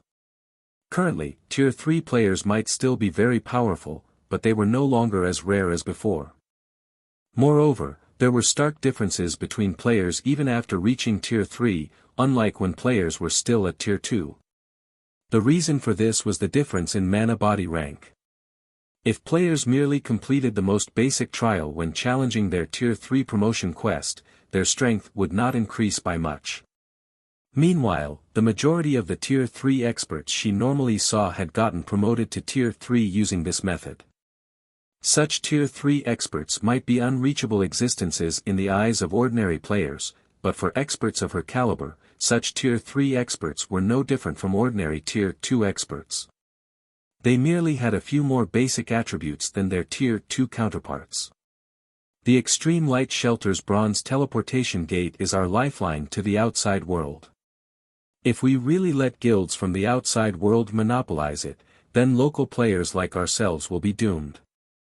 I naturally have to put in some effort into defending it, Purple Rakshasa said as she faced Graceful Monarch. I understand. But both Blue Frost and yourself are elementalists. The combat power you two can exhibit in a team battle is several times greater than what physical classes like myself are capable of. If we have the two of you helping us, the Extreme Light Shelter will have a much greater chance of successfully defending the bronze teleportation gate, Graceful Monarch said, sighing. If the upcoming battle were merely a small-scale team battle, she would be confident of the Extreme Light Shelter emerging victorious. Unfortunately, the battle over the bronze teleportation gate's management rights was a large-scale war that would involve hundreds of thousands of players. It was not a battle that melee players like herself could hope to make a difference in. However, it was a different story for magical class players. This was especially true for Blue Frost and Purple Rakshasa, two of the Dark Den's 3 great elementalists. Both of them possessed plenty of Tier 3 large-scale destruction spells, which would be extremely valuable in the upcoming war. It was no exaggeration to say that just one of them could contribute as much as several dozen melee experts like Graceful Monarch herself.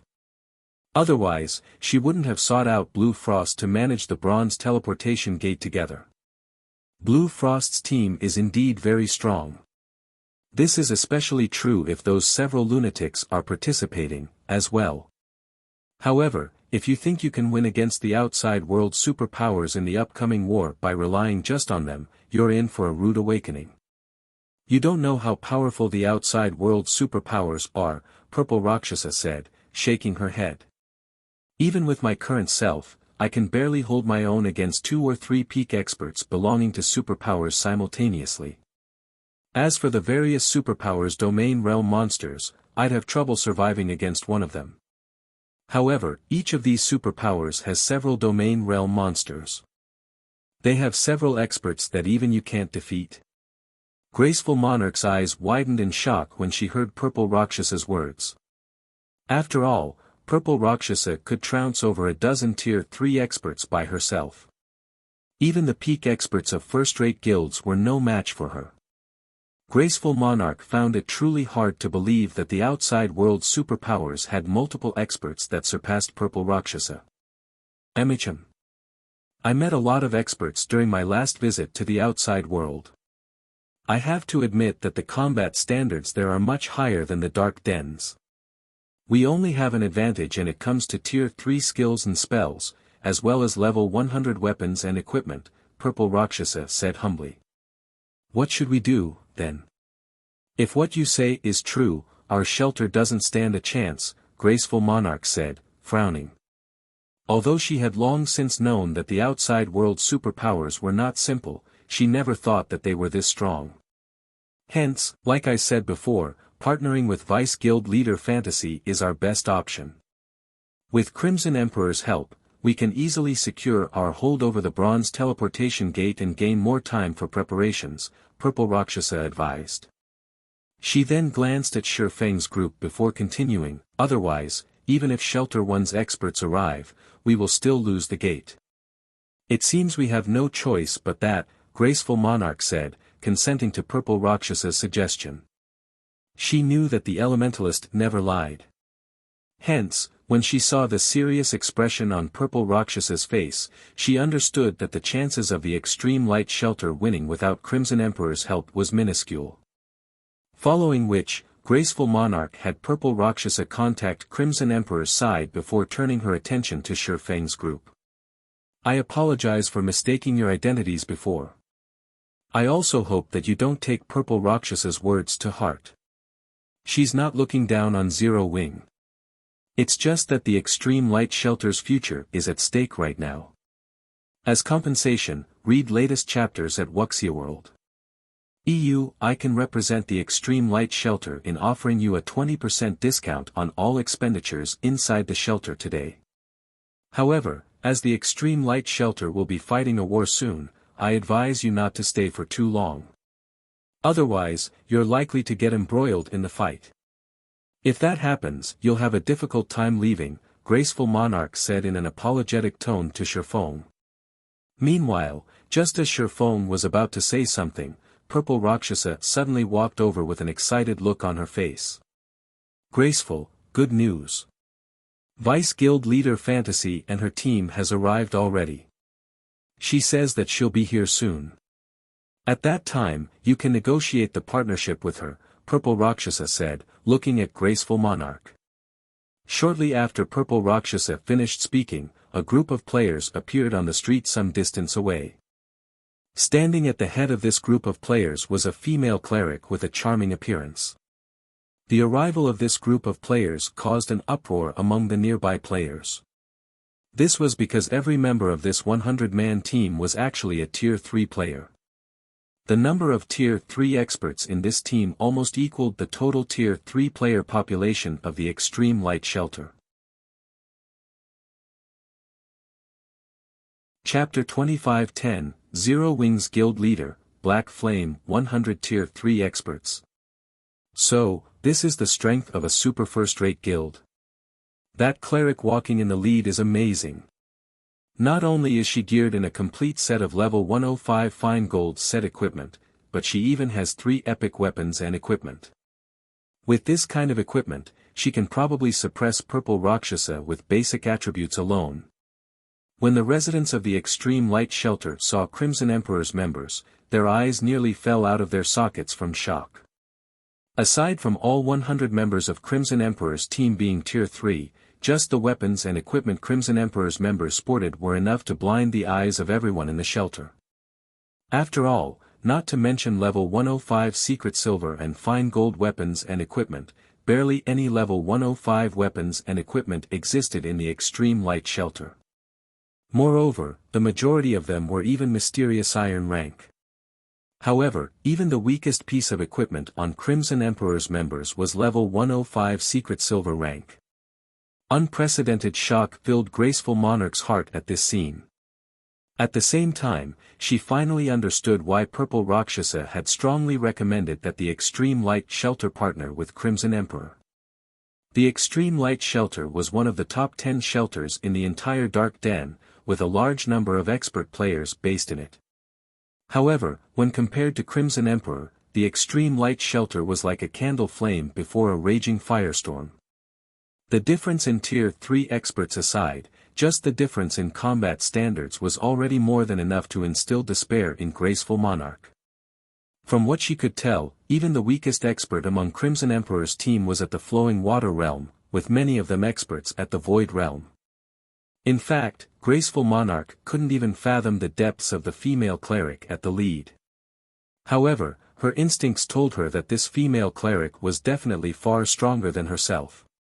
She doubted she could last more than 5 moves against this female cleric.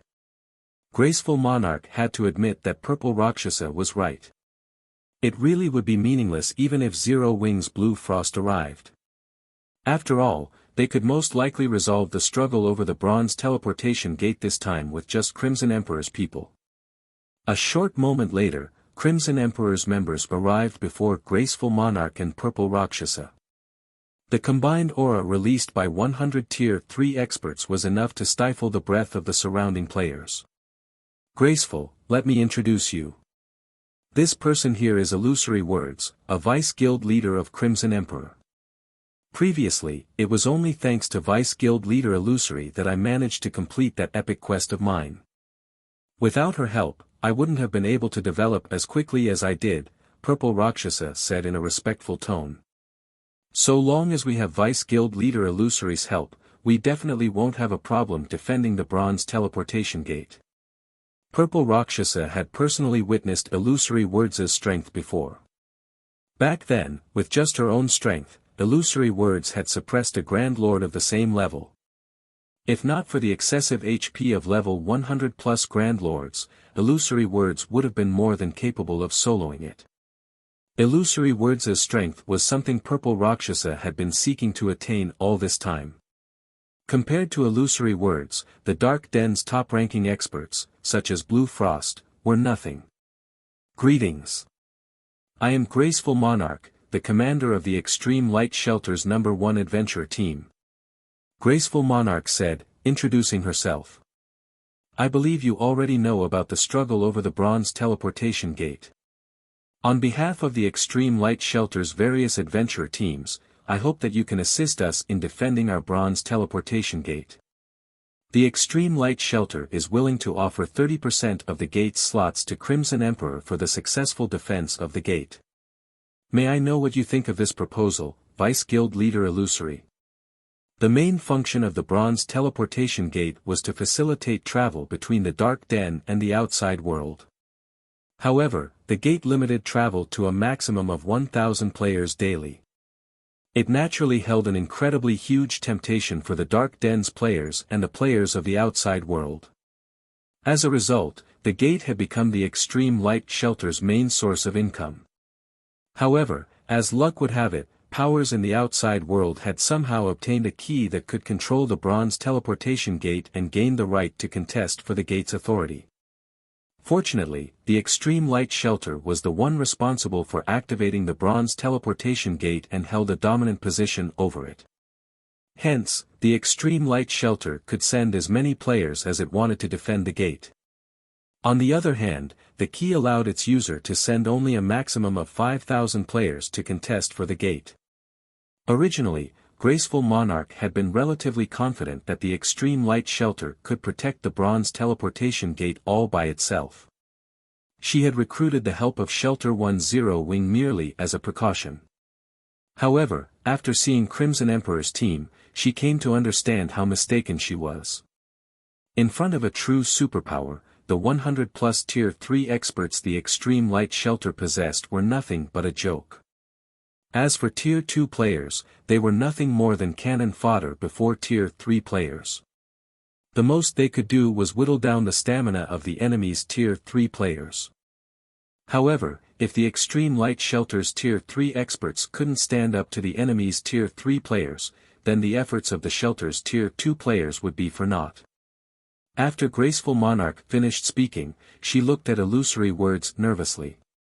Conceding 30% of the gate's slots was already the Extreme Light Shelter's various adventure teams' bottom line.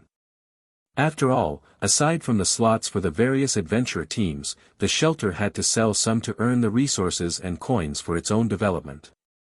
However, Crimson Emperor would be pivotal to a successful defense of the Bronze Teleportation Gate. The Extreme Light Shelter wasn't the only shelter with a teleportation gate connecting the Dark Den with the outside world.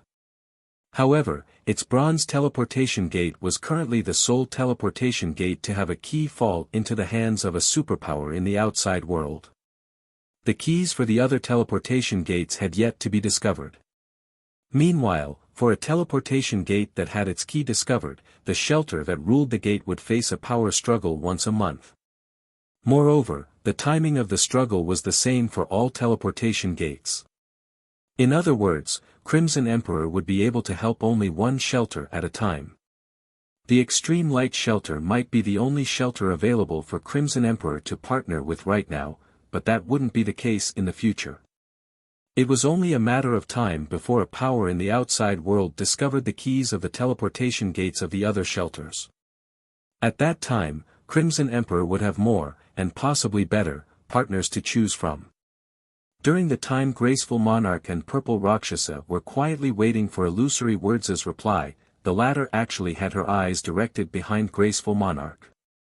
To be precise, she was looking at the departing backs of Shifeng's group. Vice Guild Leader Illusory, is something wrong with those people? Purple Rakshasa asked when she noticed Illusory Words staring at Shifeng's group with a strange expression. It's nothing. I just felt that those people looked somewhat familiar. However, it shouldn't be possible for them to appear here, Illusory Words said, shaking her head. She felt that she was overthinking things. According to her guild's investigation, Shifeng's group was currently on the Western continent.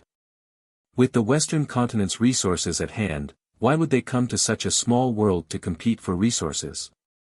Are you talking about them? They are experts belonging to Shelter 10 Wing. They should be here to trade with the Extreme Light Shelter, Graceful Monarch said as she turned to look at Shifeng's group, which had already moved over 300 yards away from her position. Previously, I invited Blue Frost, Zero Wing's Vice Guild leader, to help in defending the Bronze Teleportation Gate. Unfortunately, it seems that Vice Guild leader Frost got pinned down by some problems on his side. Otherwise, with the help of his team, we'd have a much easier time defending the gate. Shelter 10 Wing has only a few noteworthy experts. Everyone else is not worth mentioning whatsoever. If Zero Wing's members really participate in the defensive battle this time, they'll be fortunate to stay alive, Purple Rakshasa said nonchalantly as she glanced at Shifeng's group. It is simply impossible for Zero Wing's Tier 3 experts to bring about any significant changes to the defensive battle this time. In normal times, Tier 3 experts would indeed be very amazing. However, the defensive battle this time would be extraordinary. Ordinary Tier 3 experts would be no different from Tier 2 experts. No, that might not be the case, Illusory Words objected, shaking her head. Wearing a look of admiration, she continued, if it's that person from Zero Wing, then Zero Wing can easily win the defensive battle by itself. Read latest chapters at Wuxia World. EU, does Zero Wing really possess such an expert? Graceful Monarch asked curiously. Graceful Monarch had a relatively good understanding of Shelter 1's Zero Wing. Among the guild's members, the strongest was Blue Frost. However, he was only slightly stronger than the current Purple Rakshasa. In front of illusory words, he wouldn't last more than 10 moves. Hence, Graceful Monarch found it very difficult to believe that Zero Wing possessed an expert capable of turning the tide of the defensive battle this time all by themselves and earning the admiration of an expert of illusory words' caliber. Purple Rakshasa similarly wore a skeptical look at illusory words' statement. Upon seeing that neither Graceful Monarch nor Purple Rakshasa believed her, illusory words chuckled and said, "Of course, it does. That person is Zero Wing's current guild leader, Black Flame." Chapter 25:11, Shocking Appearance at the Shelter. Is Zero Wing's guild leader really so amazing? Graceful Monarch and Purple Rakshasa could not help the skepticism on their faces when they heard illusory words' statement. They felt that the cleric was joking. Both of them were familiar with the strength of Shelter 1's Zero Wing. They also knew that Zero Wing was a large guild in the outside world. Naturally, the guild leader of Zero Wing should possess extraordinary strength as well, otherwise, an expert of Blue Frost's caliber wouldn't have joined it. However, no matter how they thought about it, they simply could not imagine one individual being capable of turning the tide of the upcoming defensive battle. After all, the defensive battle this time was a large-scale war, not some simple skirmish out in the fields. The opponents they had to face wouldn't be limited to just expert players but would include powerful war weapons and tools as well. In the face of powerful war weapons and tools, Tier 3 players were no different from Tier 2 players. Unless players had an invulnerability skill, they would almost certainly die upon getting attacked. Amicham. He is very amazing. It's no exaggeration to call him a true monster, illusory words said, nodding. Upon seeing Graceful Monarch's and Purple Rakshasa's skeptical looks, she smiled helplessly and continued, "With my present skills, I wouldn't last more than 3 moves against him." "Even you can't last more than 3 moves." Both Graceful Monarch and Purple Rakshasa were astounded at this revelation. Although they couldn't fathom illusory words' strength, instinct told them that they had only one viable option if they went up against the cleric. Escape. Aside from escaping, no other option would keep them alive. In fact, the outcome would be the same even if both of them went at her together. However, a monster like illusory words was actually saying that she couldn't last more than 3 moves against Zero Wing's guild leader. How could this be possible? "If you meet him one day, you'll naturally know whether I am telling the truth or not," illusory words said, chuckling. She did not bother elaborating.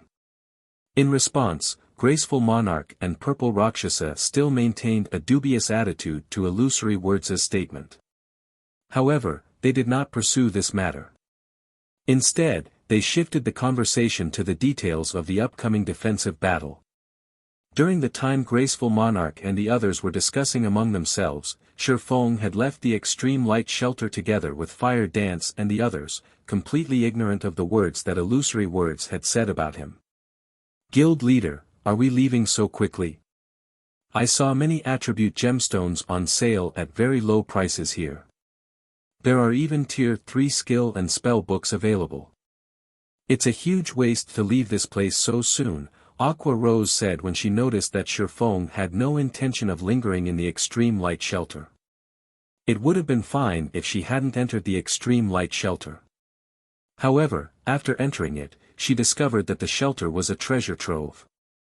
Not only were attribute gemstones 50% cheaper than on the eastern continent, but even Tier 3 skill and spell books, which were incredibly rare on the eastern continent, were available. Although these Tier 3 skill and spell books were all for ordinary skills and spells rather than control or AoE skills and spells, if put up for auction in the various kingdoms and empires, they would still cause a huge uproar. Tons of people would vie to purchase them. After all, the power of Tier 3 skills and spells were significantly stronger than their Tier 2 counterparts. They would be of great help to players when dealing with both players and monsters. Yes. We need to leave at once. Those attribute gemstones and tier 3 skill and spell books might be precious, but we have much more important things to do, Shifeng said. The Dark Den was a special otherworld. Originally, he thought that it would still be some time before the main continent's various powers started extending their hands toward the Dark Denver. He never imagined that not only had the main continent's powers discovered the Dark Den so soon, but there was even a means of travel between the Dark Den and the main continent already. Others might not realize the implications of this matter, but Shifeng, who had a profound understanding of God's domain, knew just how frightening this matter was.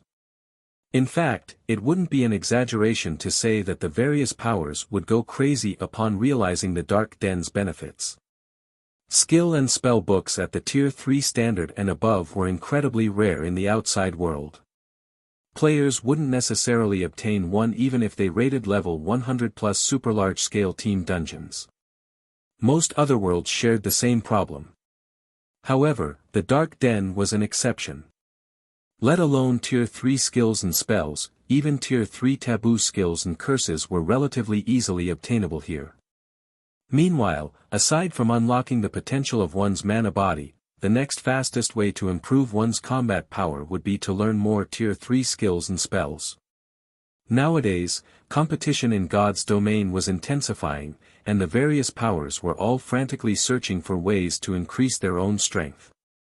With such a perfect opportunity to elevate the combat power of their tier 3 experts, the various powers would naturally go crazy. While there still weren't many passages linking the Dark Den and the main continent in existence, Shifeng needed to occupy as many advantages in the Dark Den as he could and accelerate Shelter One's development. Only by doing so would he be able to provide Zero Wings experts with a continuous supply of tier 3 skill and spell books. Currently, although Shelter One's development was progressing relatively smoothly, it barely ranked within the top 10 shelters of the Dark Denver. It was quite inferior even to the Extreme Light Shelter. Normally, it was incredibly difficult to accelerate the development of a shelter, as it depended on the effort and contribution of the shelter's residents. To accelerate a shelter's development, one had to raise the quality of the players residing in the shelter. For other powers and players, this might be quite a challenge. For the current Shifeng, however, it wasn't a difficult task at all, because he was already an intermediate master magician, with the ability to construct and strengthen town and city magic arrays. So long as he strengthened Shelter One's magic array and improved its defensive capabilities, the shelter would become a much safer place for players. Then, he wouldn't have to worry about lacking talented players developing in Shelter One. While Shifeng was trying to find a secluded location to use the 7 Luminaries ring to teleport to Shelter One, a series of explosions came from outside the Extreme Light Shelter. They were so loud that they echoed throughout the entire Extreme Light Shelter. What's going on? Shouldn't there still be several hours before the defensive battle starts? Look over there. A group of people seems to be fighting there. Isn't that hovering elementalist Shelter One's Blue Frost? Who are those people around him?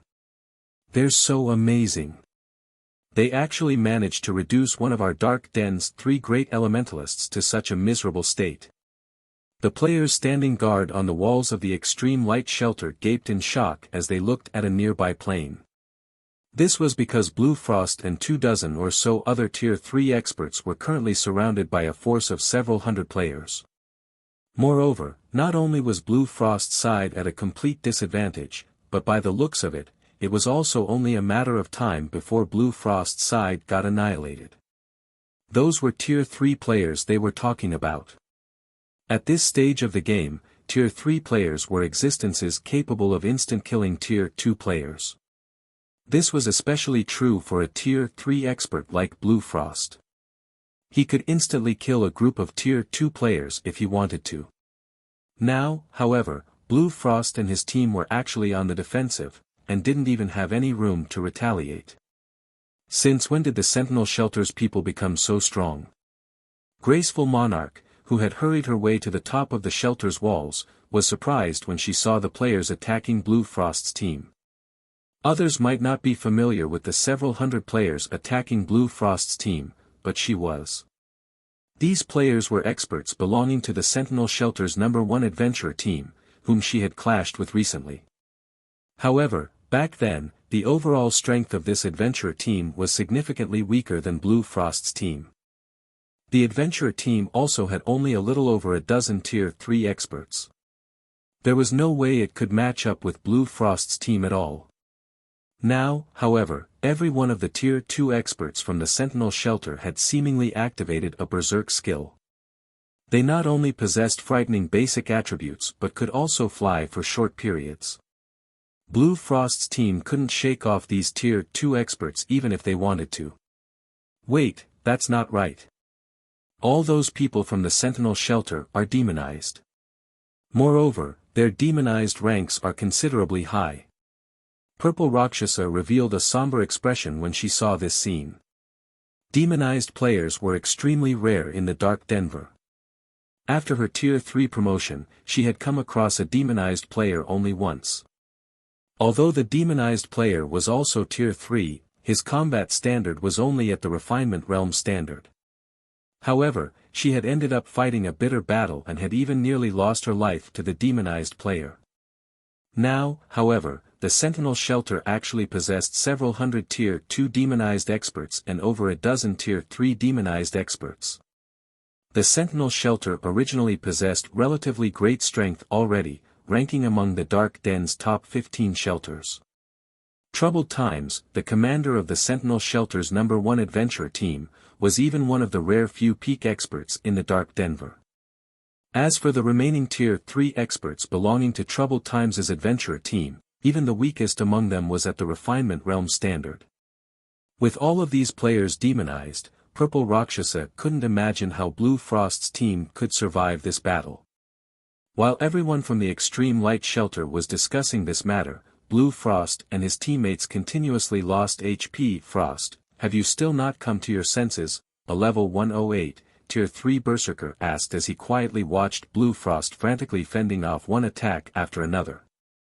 The higher-ups have a very high opinion of you and your teammates' potential, hence, they specifically instructed me to avoid harming you all. Why do you think the Tier 3 players on our side still haven't made a move until now? Troubled, I admit that you're far stronger than us now, but don't even think about getting us to submit. Moreover, we have long since joined Zero Wing. Why must you keep on targeting us? Blue Frost retorted as he looked at Troubled Times. That's right. Zero Wing has treated us well. How can we possibly betray Zero Wing to join you? Evening Lotus, the female cleric standing beside Blue Frost, said in a determined tone. It seems you people have resolved yourselves to die. Troubled Times frowned when he heard Blue Frost's and Evening Lotus's words. He then started walking toward Blue Frost and said, in that case, I'll let you all know just how laughable Zero Wing's strength is before us. Read latest chapters at Wuxia World. EU. After saying so, Troubled Times' body expanded in size, and his skin blackened. Two horns also suddenly sprouted from his forehead, and the aura his body exuded turned violent. Upon sensing the change to Troubled Times' aura, Graceful Monarch and the others spectating from a distance gasped. They never thought that Troubled Times had actually grown this strong. Just the aura he released already surpassed that of ordinary Grand Lords. Right now, he most likely could wipe the floor with a 100-man team of ordinary Tier 3 players. However, as Troubled Times walked towards Blue Frost's team, a deep voice suddenly appeared from the void. It seems you're very confident in your strength. In that case, let me see if you really are as strong as you say you are. As soon as this voice appeared, everyone turned to look at its origin. Everyone's eyes landed on a spatial gate that had appeared in midair. To be precise, everyone was looking at the cloaked man carrying two longswords walking out of the spatial gate. Chapter 25:12, You're not qualified. Who is that guy? He actually arrived here via a spatial gate. How extravagant.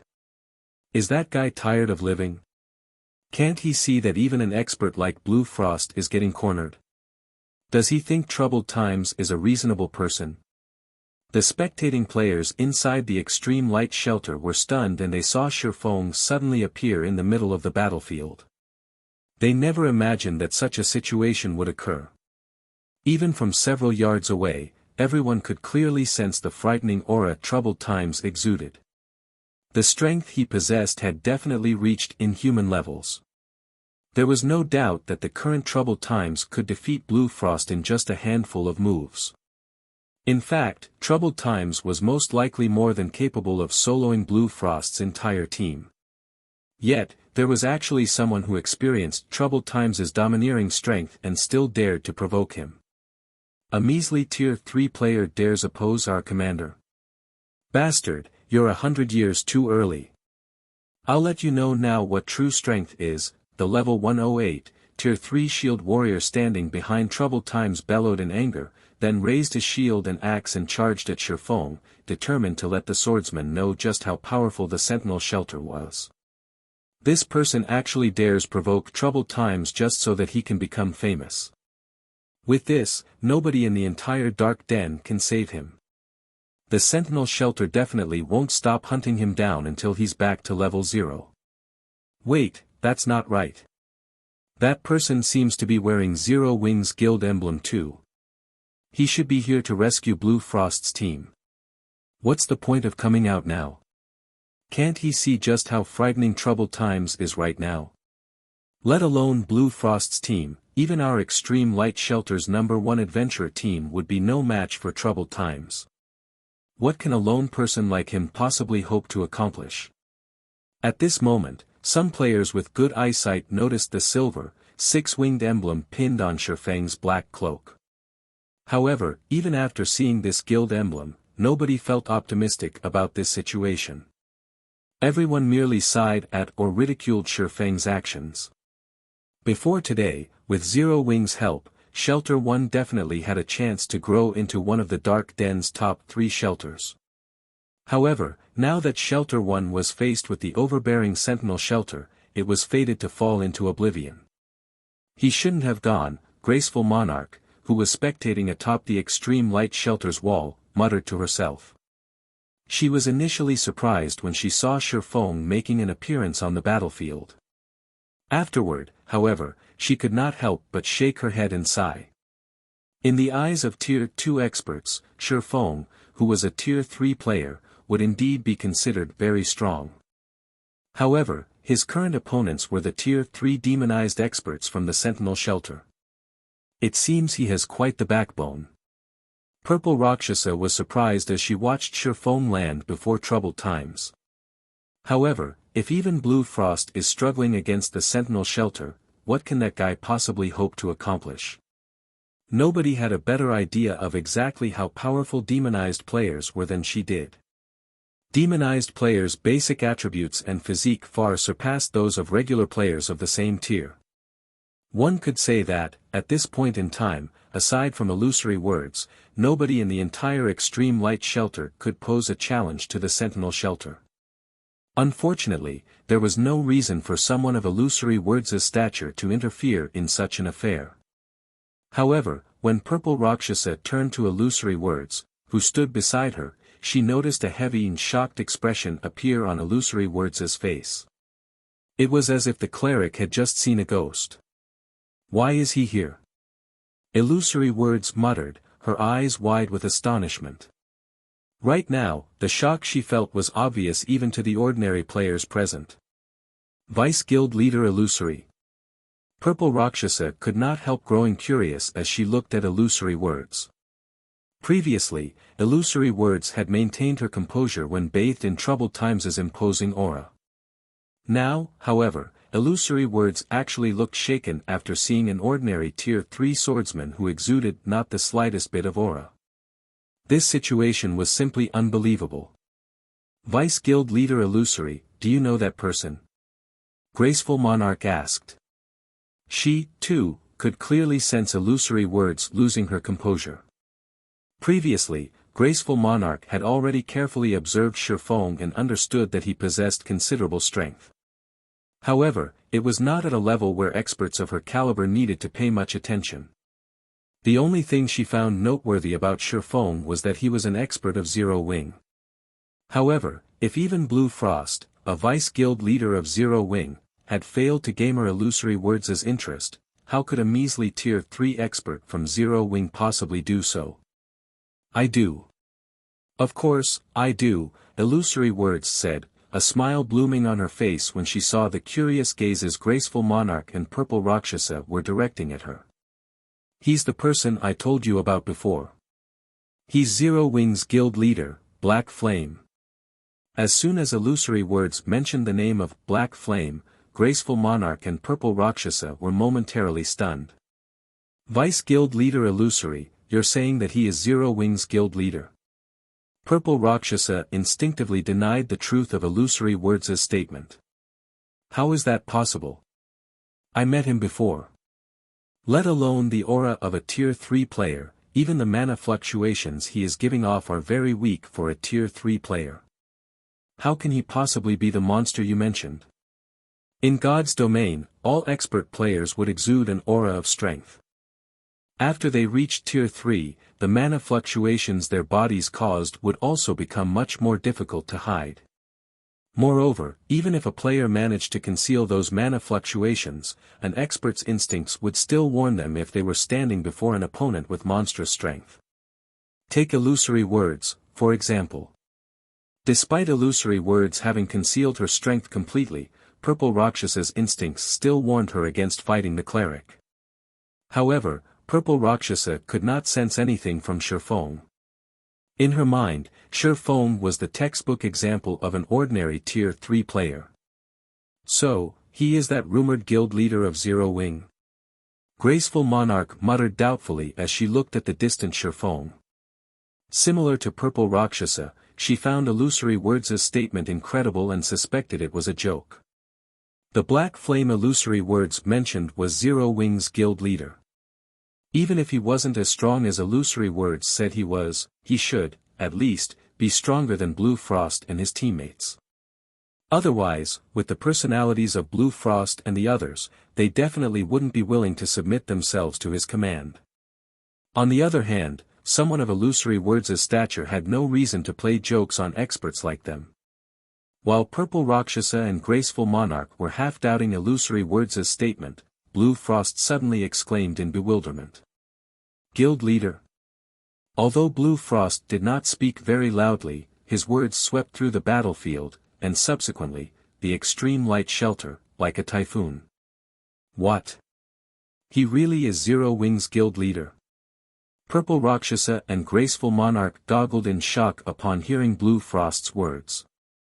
They never thought that Shifeng, who looked like the average passerby, would actually be the person responsible for recruiting experts like Blue Frost and his teammates, as well as the monster that Illusory Words admired. Originally, they thought that, with the several hundred yards separating Illusory Words and Shifeng, the cleric might have recognized the wrong person. However, such a mistake was definitely impossible for Blue Frost. Setting aside the fact that Blue Frost possessed the extraordinary body of a tier 3 player, he was one of Zero Wing's vice guild leaders. He might as well resign from his position if he couldn't recognize his own guild leader at that proximity. Everyone from the Sentinel shelter was also dumbfounded at this scene. They never thought that this rude intruder would actually be Zero Wing's guild leader. Are you kidding me? How can this weak bastard be Zero Wing's guild leader? They knew very clearly what kind of strength and potential Blue Frost and his teammates possessed. In their opinion, the person responsible for recruiting Blue Frost's group had to be a dragon among men. Otherwise, how could that person have persuaded an expert of Blue Frost's caliber to join Zero Wing? Upon sensing the skeptical looks everyone was giving him, Shifeng could not help a bitter smile. Previously, he had become so famous that everybody knew about him. Now, however, this group of people was actually questioning his identity. Read latest chapters at Wuxia World. EU, so, you're Zero Wing's guild leader. However, what about it? Whether it is you or Blue Frost's group, none of you will be leaving this place alive. The level 108, Tier 3 Shield Warrior who was charging at Shifeng remained unfazed, even after finding out Shifeng's identity. Instead, he proceeded to activate Brutal Collision and rammed his shield at Shifeng. However, before the level 108 Shield Warrior could reach Shifeng, a lithe figure suddenly appeared behind the Shield Warrior, catching him unawares. The snowy short sword this lithe figure wielded then transformed into a black streak of light that pierced through the Shield Warrior's armor and stabbed straight into his heart. By the time the Shield Warrior reacted to the attack, a bloody rose had bloomed on his chest. Damage exceeding -400,000 also appeared above his head, the attack plundering all of his HP. You're not qualified to fight our guild leader. Chapter 25:13, Power of One Strike. When the level 108, Tier 3 Shield Warrior's body collapsed to the ground and disintegrated into particles of light, the entire world seemingly froze momentarily as silence enveloped the battlefield. Only after some time had passed did everyone react to the situation. He died. Impossible. Everyone was dumbstruck as they looked at the lithe figure standing behind the Shield Warrior's corpse. This was especially true for the players from the Sentinel shelter. Their mouths were hanging wide open in shock because nobody knew better than they did just how much HP and defense the fallen Shield Warrior possessed. It was no exaggeration to say that even if a Tier 3 Berserker were allowed to freely attack the Shield Warrior using skills, the Berserker would need at least 10 attacks to kill the Shield Warrior. Now, however, let alone 10 attacks, the Shield Warrior had failed to stun even one. The Sentinel shelter's healers didn't even have a chance to heal the Shield Warrior. That's a Tier 3 demonized Shield Warrior we're talking about. Is she even human? Purple Rakshasa could not help her astonishment as she stared at Fire Dance, who was slowly walking up to Shifeng. Purple Rakshasa had clashed with a Tier 3 demonized expert before, so she knew exactly how powerful Tier 3 demonized experts were. Their high defense and HP aside, just their physique granted them reaction speeds far superior to Tier 3 human players. However, Fire Dance had attacked and instantly killed the demonized Shield Warrior without the Shield Warrior even reacting. Fire Dance's reaction speed and attack power were simply unheard of. She's actually so strong. When Graceful Monarch looked at Fire Dance's distant figure, shock and excitement flashed across her eyes. Power. Violence. The suffocating strength Fire Dance displayed was something Graceful Monarch was constantly seeking to attain. Graceful Monarch never thought that she would get to witness this domineering display in person. Moreover, the monster that had carried out this display of power had actually been standing beside Shifeng all this time. At this moment, let alone Graceful Monarch and the other distant spectators, even Blue Frost and his teammates, who stood behind Shifeng, were stunned by this situation. They never imagined that the people from Zero Wing's main branch would be this powerful. Meanwhile, Troubled Times, who had been silently observing Fire Dance all along, similarly wore an astonished expression on his face. I truly did not expect Zero Wing to have such an expert hidden. No wonder you dare to hinder us, Troubled Times said as he shifted his gaze back to Shifeng. However, if you think you can stop the Sentinel shelter with just this much strength, I'm afraid you're sorely mistaken. As soon as Troubled Times finished speaking, the 17 Tier 3 experts behind him promptly took on a demon form. The frightening aura they released enveloped the entire battlefield and evoked dread even in experts like Blue Frost. Although these Tier 3 demonized experts numbered only 17, the combined pressure they gave off easily surpassed that of the Sentinel shelter's several hundred Tier 2 demonized experts. It seems Troubled Times is getting serious. A somber expression appeared on Purple Rakshasa's face when the Sentinel shelter's Tier 3 experts demonized. The Shield Warrior that previously took action was only at the refinement realm. His combat standard was also the weakest among the Sentinel shelter's Tier 3 experts present. Meanwhile, if every one of the Sentinel shelter's Tier 3 experts attacked together, even Fire Dance would not be a match for them. After all, this was a team battle, not a one-on-one duel. Not only could players reduce their defensive blind spots by working with teammates, but they would also have a much easier time striking at the enemy's weak points. Not to mention, the assassin class was at its strongest when it was in stealth. So long as an assassin was discovered, their combat power would be halved.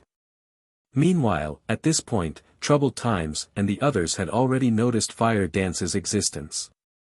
She wouldn't have another opportunity to launch a sneak attack. In the next moment, the 17 Tier 3 demonized experts rapidly closed in on Shifeng's group, their positioning leaving Fire Dance no chance to fight them one-on-one. At the same time, every one of them used their trademark moves. Tier 3 spell, Shadow Puncture. Tier 3 skill, Chaotic Slash. Tier 3 skill, Shadow Raid. Tier 3 spell, Flame Dragon Bind. Over a dozen skills and spells flew at Shifeng's group. Seeing all these powerful attacks approaching them, Blue Frost and the Zero Wing members with him could not help but despair. Not only did every one of these skills and spells possess power close to the Tier 4 standard, but these skills and spells also overlapped into a perfect assault that had no holes to exploit. It simply wasn't an attack that players could block or dodge. However, contrary to everyone's expectations, Fire Dance did not use Vanish or Wind Steps to defend herself even after seeing these perfectly coordinated attacks. Instead, she simply stood beside Shifeng, showing no intention of taking action whatsoever. It was as if the coordinated attacks of the Tier 3 demonized experts did not exist in her eyes at all. Just when the demonized experts' skills and spells were about to reach Shifeng and Fire Dance, Shifeng suddenly took action. Sword's Orbit. A galaxy of stars immediately appeared, with Shifeng as the center, the stars striking down the approaching skills and spells, one after another. From afar, the attacks seemed to disappear automatically upon reaching within 10 yards of Shifeng. Let alone damaging Shifeng, none of them managed to cause him to stumble by even one step. Impossible. He blocked them all. Upon seeing Shifeng shattering their assault, the Tier 3 demonized experts were dumbfounded. After all, not only did their attacks carry great power, but there were also more than 20 of them timed to hit Shifeng and Fire Dance simultaneously. Every one of these attacks was also aimed at the pair's defensive blind spots. Unless Shifeng and Fire Dance used an invulnerability skill, they should have taken damage. It's my turn now. Since the Sentinel Shelter's players had stopped attacking, Shifeng unsheathed the Abyssal Blade and brandished the magic weapon at the 17 Tier 3 demonized experts. Lightning Flash. In the next moment, pitch-black sword lights wrapped in dense mana struck the demonized experts like pitch-black lightning arcs. Pang! Pang! Pang! A series of explosions reverberated throughout the battlefield. At the same time, the 17 Tier 3 demonized experts went flying backward, each of them losing over -100,000 HP. When they landed, their hands and weapons they wielded trembled uncontrollably. Is he a monster? The spectating players gasped upon seeing this scene. Those were 17 Tier 3 demonized experts. If they moved together as a team, no existence in the dark den could hinder their advance. Even the mighty Tier 4 mythic monsters were no exception. Now, however, Shifeng had actually repelled all these experts with a single move. Moreover, he had even injured them quite heavily. Before everyone could snap out of their daze, Shifeng brandished Killing Ray once more. This time, though, he directed his attack toward Troubled Times over 30 yards away. First sword, Lightshadow. Immediately, the phantom of a gigantic greatsword appeared in midair. When it descended on Troubled Times, it looked as if a mountain was falling toward the berserker. The AoE of the attack was so large that evasion was impossible. Moreover, space shattered wherever the gigantic sword passed. Troubled Times' complexion turned grim when he saw this attack. He hurriedly raised his war axe and met the oncoming attack head-on. Shatter. Tier 3 Taboo Skill, Heaven Breaker. Read latest chapters at Wuxia World. In the next moment, Troubled Times' axe also cut space and landed directly on the Phantom Greatsword. Boom! Along with the sound of an explosion, the ground shook violently. And as if a violent storm had just passed, dust filled the air, preventing those standing on the battlefield from opening their eyes. When the dust settled and the situation on the battlefield became clear again, everyone was dumbfounded. At this moment, the almighty Troubled Times came into view, partly embedded into the ground, his kneecaps no longer visible. At the same time, the ground within a 10-yard radius of the berserker had also sunk by over a meter. As for Troubled Times himself, he had also lost more than 1/5 of his HP. Chapter 25:14, Not to be trifled with. As the dust settled on the battlefield, the watching players from the extreme light shelter, who had assumed that Shi Feng's group was in for a bitter battle, were dumbfounded as they stared at Troubled Times embedded in the ground. Is he really a Tier 3 player? They had all felt Troubled Times' aura after he had taken on his demon form. It was strong enough to rival Grand Lords of the same level. Combined with the Berserker's profound combat techniques, he could kill Tier 3 experts with little to no effort. Tier 3 players had no hope against him. Only experts who had reached Tier 4 would have the power to suppress a monster like Troubled Times. And yet, Shi Feng, who looked ordinary and didn't even have the aura of a Tier 3 player, had overwhelmed the Berserker with brute strength. Everyone watching felt as if the main god system were joking with them. He's actually this strong. When Purple Rakshasa and Graceful Monarch saw Troubled Times' embedded figure, their minds went blank. Although illusory words had told them that Shi Feng was monstrously strong, even going so far as to insist that she was no match for the swordsman, they hadn't believed it. First, Shi Feng had repelled 17 Tier 3 demonized experts with one move. Then, he had used another move that tore space apart and left Troubled Times heavily injured. The man's strength was simply unheard of. With just this ridiculous strength, Shi Feng was more than capable of making fools of 100 Tier 3 players.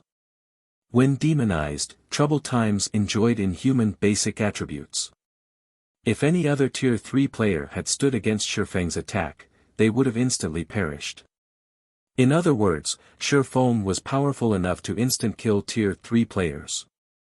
There was almost no difference between Tier 2 and Tier 3 before him. At most, Tier 3 players were slightly stronger ants. Purple Rakshasa and Graceful Monarch now, more or less, understood why illusory words admired Shi Feng, declaring that he alone could change the tide of the upcoming war. Sure enough, he's grown stronger. While illusory words watched Shi Feng, who stood proudly among the Sentinel Shelter's players, she couldn't contain her bitter smile. After the battle on Dragonheart Island, the various superpowers had recognized Shi Feng as a peerless monster, one not to be provoked, but they had continued their development since then. Adding to the fact that they had stronger foundations than Zero Wing, illusory words had been sure that she should have caught up to Shi Feng a little. She had never imagined that the distance between her and the swordsman had grown.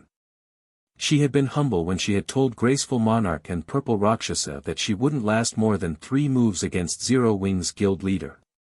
In truth, she had been confident that she shouldn't have any issues taking 5 or 6 hits from Shi Feng. She had recently obtained a bloodline, and her life rating was beyond that of an ordinary Tier 3 player, after all. Her basic attributes had also substantially increased. But now, she realized how sorely mistaken she had been. When Shi Feng's attack had torn apart space itself, she realized that his strike had Tier 4 power. Combined with the attack's large AoE and high attack speed, she knew she didn't have a prayer of dodging or blocking the attack without an invulnerability skill or spell. Naturally, Blue Frost and his teammates were dazed after seeing the outcome of the exchange between Shi Feng and Troubled Times. They didn't react like Zero Wing members at all. Blue, is that really our guild leader? A level 108, Tier 3 Guardian Knight prodded Blue Frost. When they heard the question, several other recent additions to the guild turned to their vice guild leader with curious looks. Aside from Shelter One's good development prospects, they had joined Zero Wing because of Blue Frost's individual strength. They didn't view Zero Wing's larger branches in the outside world as important. Many of the Dark Den's shelters had allied with powers from the outside world, too. Aside from financial support, Shelter One didn't receive any benefits from Zero Wing's main branch. Their connection was far weaker than the other shelters that had outside power support. This was precisely the reason that they doubted the main branch's strength. After witnessing Shifeng's display, however, even a fool could tell that Zero Wing was no simple guild. With such a powerful guild leader, they were confident that Shelter One would eventually grow into one of the Dark Den's top 3 shelters. Emichim. He's our guild leader, Black Flame, Blue Frost muttered, replying to his teammate's question, but as he stared at Shifeng, he couldn't help but question his own memory.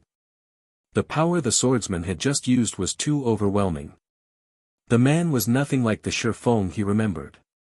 When Shelter One's Zero Wing members heard the confirmation, their eyes lit with excitement. Before they could celebrate, however, Troubled Times pulled himself out of the crater around him, glaring at Shifeng with a grim expression. If he hadn't blocked that attack with a Tier 3 taboo skill, he would have lost more than half of his HP. It seems that I've underestimated you, Frost. With such a guild leader to back you up, you're out of my reach, but don't think this one failure will be enough to stop the Sentinel Shelter's advance. Demon players will only grow stronger as time passes. Our next meeting will be the end of Shelter One. Troubled Times said, sneering at Blue Frost. He then shouted to his teammates, everyone, retreat.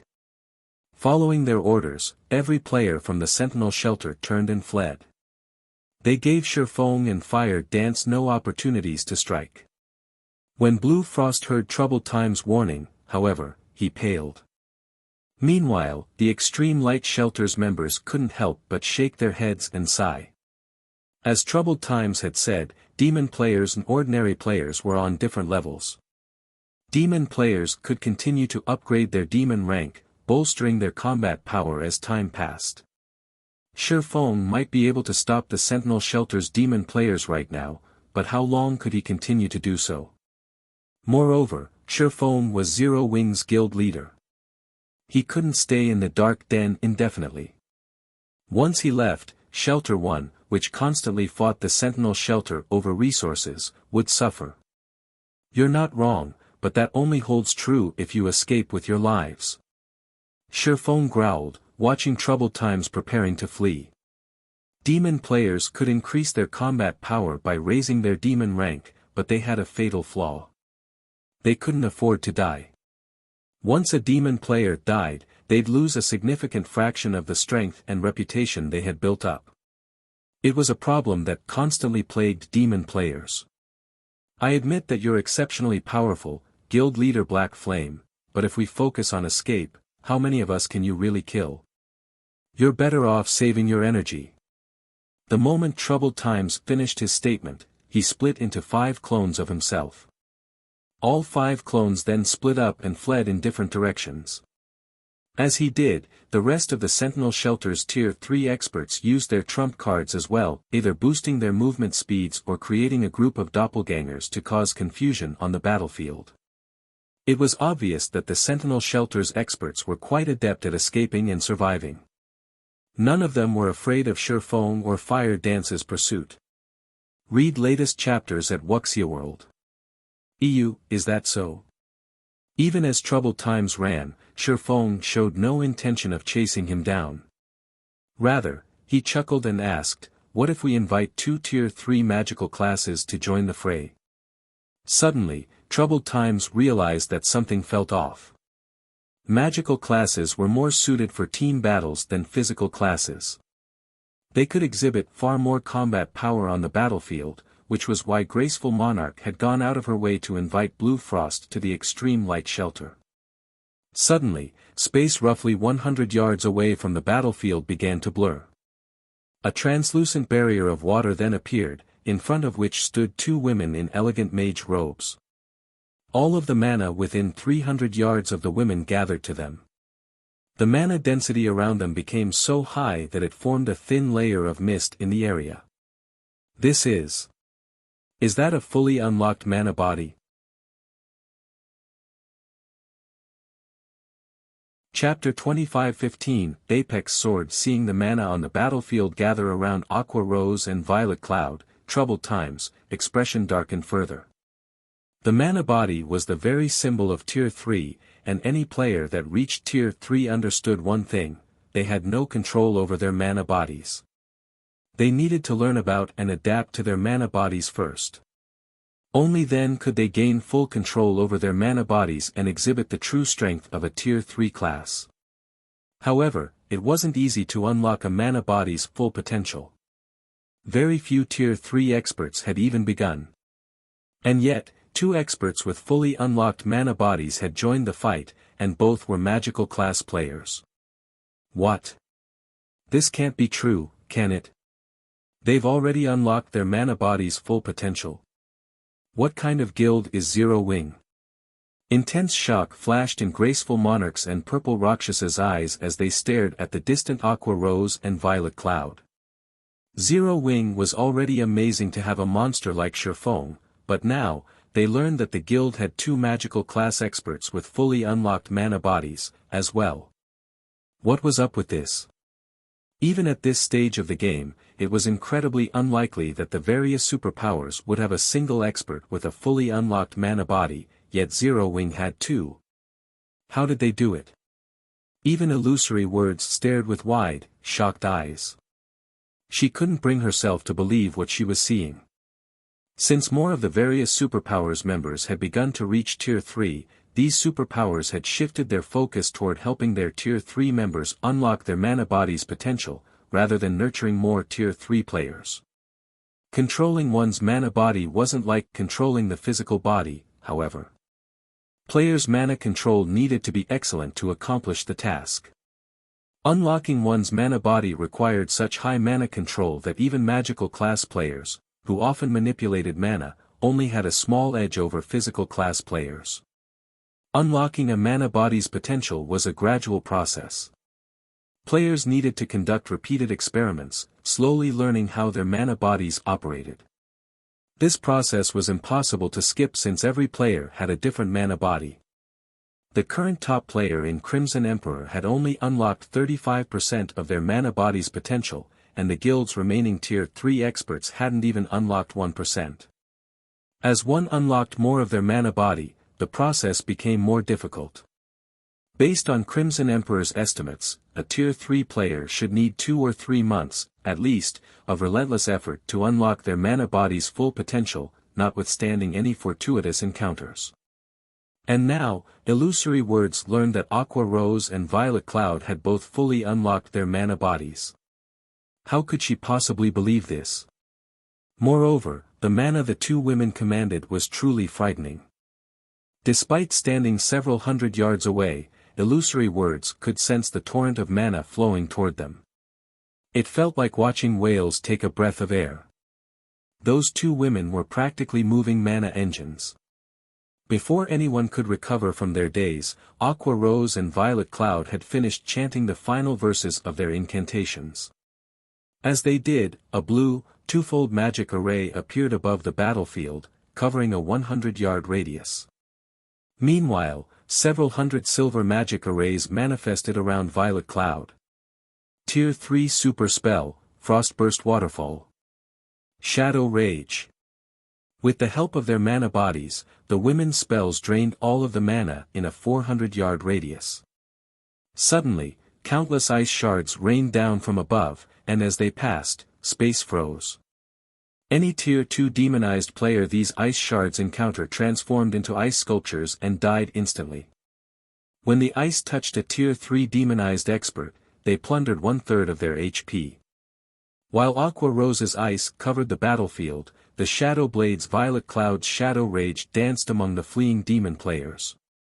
Not only had her mana body strengthened her Shadow Blades, but the fragmented legendary ranked Magic Light Pendant did so as well.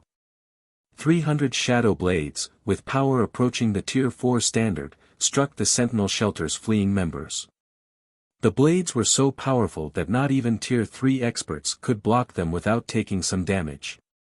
The Tier 2 players didn't even have time to resist before they died. For a time, the several hundred fleeing players from the Sentinel shelter transformed into ice sculptures or were shredded by the shadow blades. They all transformed into particles of light.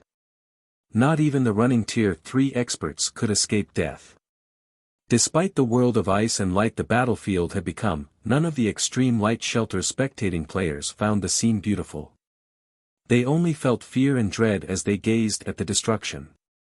Everyone already knew that magical class players could exhibit far greater combat power on a battlefield than physical class players, but they couldn't help the shock they felt as they watched the two women destroy their enemies. Aqua Rose and Violet Cloud had only used a total of 2 spells, after all. Despite such a large-scale bombardment, not only hadn't the women's attacks harmed their allies, but they had also drastically reduced the number of players from the Sentinel shelter. Only 4 seconds had passed since they had cast their spells, yet they had slain over 200 players. Moreover, the death toll climbed as more time passed. Not even a 100-man team of Tier 3 experts would prove this effective. Every player that had come from the Sentinel shelter was a demonized player. Even their Tier 2 members had combat power nearly on par with the Tier 3 players after transforming into their demon form. Just landing a hit was a struggle for Tier 3 players, much less killing them. Moreover, demonized players possessed far higher HP, defense, and magic resistance than human players. At most, a Tier 3 skill or spell would deal high damage to these players. It would take a lot more to instant kill them. However, Aqua Rose and Violet Cloud spells had instant killed the Sentinel shelter's Tier 2 players, giving the enemy healers no chance to help them. Moreover, the absurd damage the spells dealt wasn't the most frightening aspect about them. What truly amazed everyone was the fact that those spells seemed like they had a life of their own, always targeting players' blind spots. Only Refinement Realm experts and above had any chance of blocking them. Everyone else would have to bear the full brunt of the projectile's hits. Black Flame. Troubled Time's eyes bulged as he watched one subordinate after another fall. Every player he had brought with him was an expert from the Sentinel shelter, and they all played crucial roles in the shelter. The berserker skidded to a stop and pulled a gigantic, pitch-black crystal from his bag. Maddened, he shouted, "Since you won't let my people live, I'll take you down with us." With that statement hanging in the air, Troubled Times shattered the crystal. Suddenly, dark clouds formed above the plane, and a colossal spatial tear split the sky. A gigantic hand, as large as a mountain, then reached through the tear. Both Blue Frost's team and the players from the Extreme Light Shelter watched in horror. What? The Demon King's hand? How does he have that tool? Is Troubled Times insane? Does he want everyone to die? It's over. We're all dead. The players from the Extreme Light Shelter cursed Troubled Times for his cruelty. The Demon King's hand was every Dark Den player's nightmare. An independent player had once gotten their hands on this tool, and to avenge his fallen comrades, he had used the Demon God's hand to destroy the shelter responsible. The Demon King's hand had only attacked once, crushing the shelter into dust. The attack was a massive AoE. Although Troubled Times had summoned the Demon King's hand several hundred yards from the Extreme Light Shelter, it was still well within range. Even illusory words felt the presence of death surround her, not to mention the shelter's residents. Unfortunately, it was too late to run. The spell had already taken shape, and even space would freeze under a Tier 5 spell's influence. Read latest chapters at Wuxia World. She couldn't even use instantaneous movement to flee. Even if she could, she wouldn't have time to escape the spell's AoE. Instantaneous movement would only teleport her several dozen yards away. The Demon King's hand. Even Shifeng's expression darkened when he saw the descending hand. He immediately activated disintegration power, forcing himself to Tier 4 before he leaped into the air, raising Killing Ray above his head with both hands. Block it. First Sword, Lightshadow. Chapter 25:16, Legend of the Dark Den. As Shifeng jumped into the air, the phantom of a gigantic greatsword encompassed his sacred sword. Shifeng swung the ghostly weapon at the descending Demon King's hand, stupefying the spectating players who had begun to despair. Is he really trying to block the Demon King's hand? Graceful Monarch was shocked as she watched Shifeng leap into the air. The Demon King's hand had Tier 5 power. Not even the Extreme Light Shelter's defensive magic array could stop that attack. At this stage of the game, this spell was unstoppable. It was why everyone had been overwhelmed with hopelessness the moment Troubled Times had used the Demon King's hand. Graceful Monarch had never expected Shifeng to confront the Demon King's hand instead of fleeing. The man was simply ludicrous. The only thing anyone could do was shake their head as they watched. No player could hope to block the Demon King's hand attack, players could only flee for their lives. The moment the Demon King's hand appeared, however, space within several thousand yards froze. Without a high-tiered magic scroll, which could break through frozen space, players could only rely on their own 2 feet to escape. Of course, trying to cross several thousand yards on foot in a few short seconds was a joke. So what if you can suppress the Sentinel Shelter? Against the Demon King's hand, you're nothing more than a pest. Troubled Times, shrouded in a black barrier, sneered as Shifeng tried to attack the colossal, pitch-black hand. You'll die alongside the Sentinel Shelter's people. The Demon King's hand was his greatest trump card. He hadn't wanted to use it, but he could just let Zero Wing get away with annihilating his team. There was only one way to stop the Demon King's hand, one would have to kill the user before they shattered the black crystal. Once the crystal shattered, not only would the energy within summon the Demon King's hand, but it would also surround the user in a protective barrier, keeping the user safe from the wrath of the Demon King's hand. By the time Troubled Times finished his statement, the Phantom Greatsword had collided with the descending, black hand. The Demon King's hand was the size of a mountain, and although the Phantom Greatsword was quite large, it was little more than a toothpick against the colossal palm. It was utterly insignificant. Boom! The instant the two attacks met, the sky shattered, and a massive spatial tear stretched for several hundred yards. The sound of an explosion echoed throughout the map, and the intense shockwave shoved back the players below, making them stumble. Once the shockwave had passed, the watching players looked up and realized that the gigantic hand had come to a grinding halt as if it had encountered an invisible wall. Suddenly, a figure shot down from the sky, crashing into the ground like a meteor with enough momentum that the impact created a crater that was several meters deep and over 24 meters wide. Everyone froze in shock. They only snapped out of their dazes after 4 seconds had passed. He did it. He actually blocked it. But that's the Demon King's hand. It's as powerful as a Tier 5 attack. Is he even human? The Extreme Light Shelter's players cried out in shock. For a moment, they even forgot to celebrate the fact that they had just survived the Demon King's hand attack. So, that is Zero Wing's guild leader. Astonishment flashed in Purple Rakshasa's eyes as she stared at the pitch-black hand as it gradually faded out of existence. Shifeng was simply too strong. She had met plenty of experts after leaving the Dark Den, but none were a match for Shifeng. His strength was beyond words. The Demon King's hand was every Dark Den player's nightmare. When facing the attack, players could only wait for death to claim them. There was nothing else they could do. And yet, Shifeng had just stopped the Demon King's hand. No one would believe her if she told them about this incident, but she had seen it with her own eyes. Is he really Black Flame? Illusory Words was just as flabbergasted. She could hardly believe what she had just witnessed. They were talking about a Tier 5 attack. Not even one of the outside world's guild cities would survive such an attack, much less a stronghold like the Extreme Light Shelter. If the Demon King's hand had been successful, nothing would have remained of the city's defensive magic array and walls. However, Shifeng had blocked the attack and saved them all.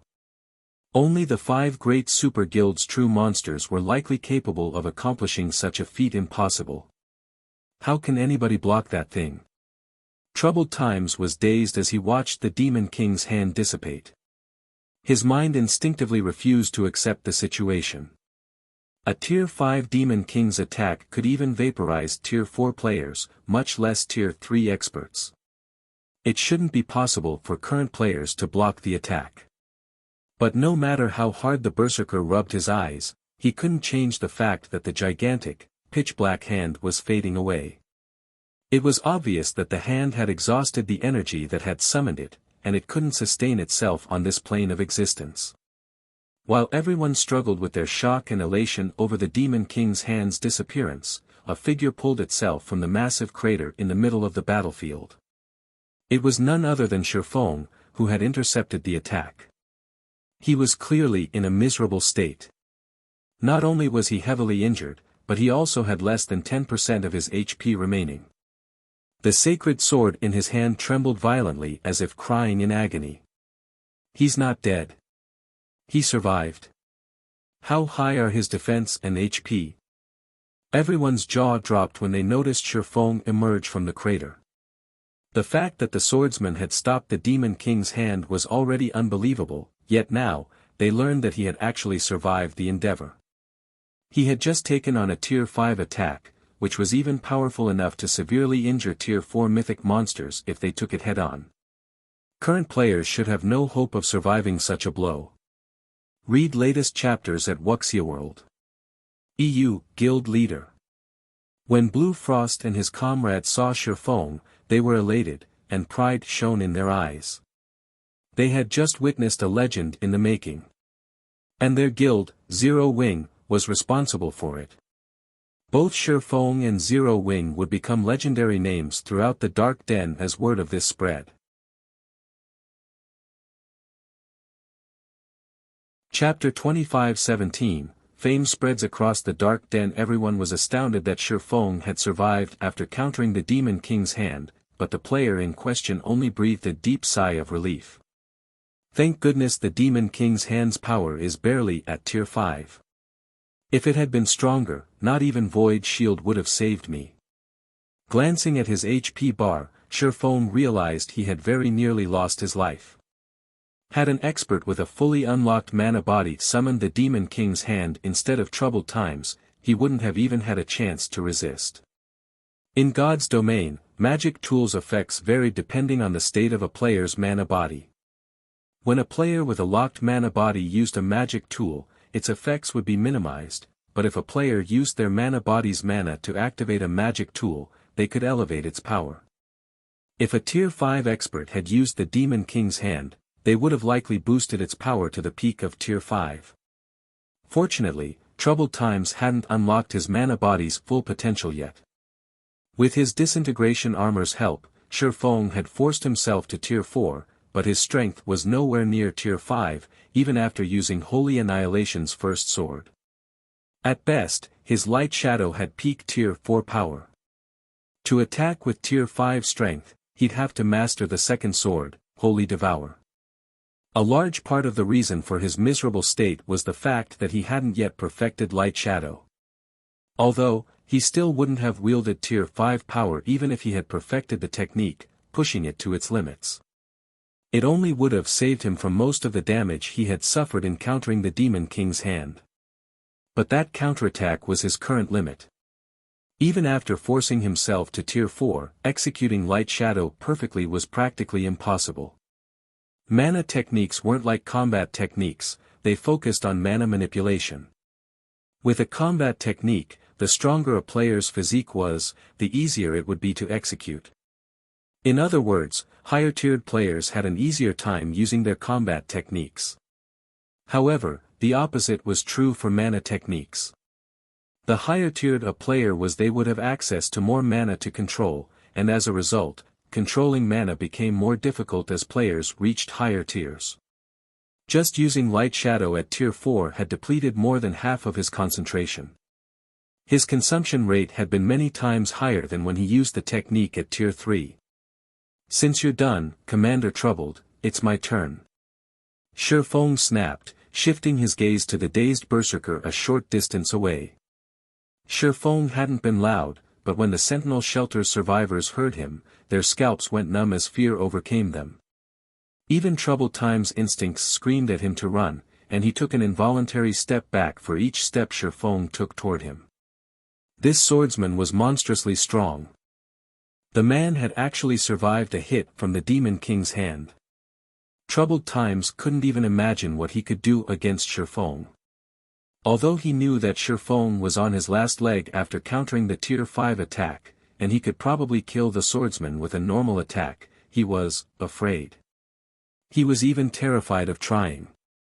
No one could guarantee that Shi Feng didn't have another trick up his sleeve. Moreover, demon players paid a much greater price than human players when they died, especially demon viscounts like Troubled Times. The crowd only gasped as they watched. He can still fight in such a state. Graceful Monarch's mind was blown when she sensed Shi Feng's aura, which was growing stronger, not weaker.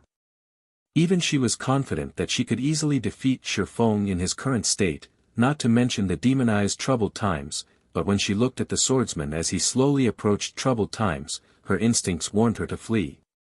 Black Flame, I surrender. But, don't you dare assume that Sentinel Shelter will just give up. It won't be long before our shelter takes Shelter 1 for our own. Troubled Times growled, mustering some courage. The berserker then pulled an ancient, silver magic scroll from his bag and activated it without hesitation. The spell immediately rent space before him. Rather than an endless void, however, players saw a burning forest within the tear. They also caught glimpses of a city enveloped in darkness among the burning trees. A boundary breaker scroll. Shi Feng was slightly surprised to see the spatial tear. He had never thought Troubled Times would have such a precious scroll. The Boundary Breaker Scroll was one of God's domain's super-rare ancient magic scrolls. As long as one had a location's coordinates, they could teleport to that location from anywhere in the game, even from another world or continent. The scroll would even prove effective in frozen space. It was an invaluable tool that players could even use to flee from Tier 5 monsters. Players and powers in the past had even spent 5,000 gold on a single Boundary Breaker Scroll, and even then, very few players had been willing to sell their scrolls. Just you wait, Black Flame. The next time we meet, your Shelter 1 will fall. Troubled Times promised, sneering at Shi Feng. He then jumped through the spatial tear, vanishing from the Dark Denver. Every player from the Extreme Light Shelter and Blue Frost's team was stunned. None of them had expected Troubled Times to escape after his ruthless rambling. Moreover, he had fled without a second thought. Troubled Times was known for his courage in the Dark Denver. If he had the slightest chance of victory, he'd continue to fight to the bitter end, and yet. Was that really Troubled Times? His reaction wasn't unusual. If I were in his shoes, I would have fled from the guild leader as well. Not even a Demon King's hand could defeat Black Flame. What could Tier 3 players like us possibly do to him? Black Flame is amazing. With a guild leader like that, Zero Wing will never have to worry about its development. I wonder if Shelter 1's Zero Wing is still recruiting members. If it is, I'm definitely applying.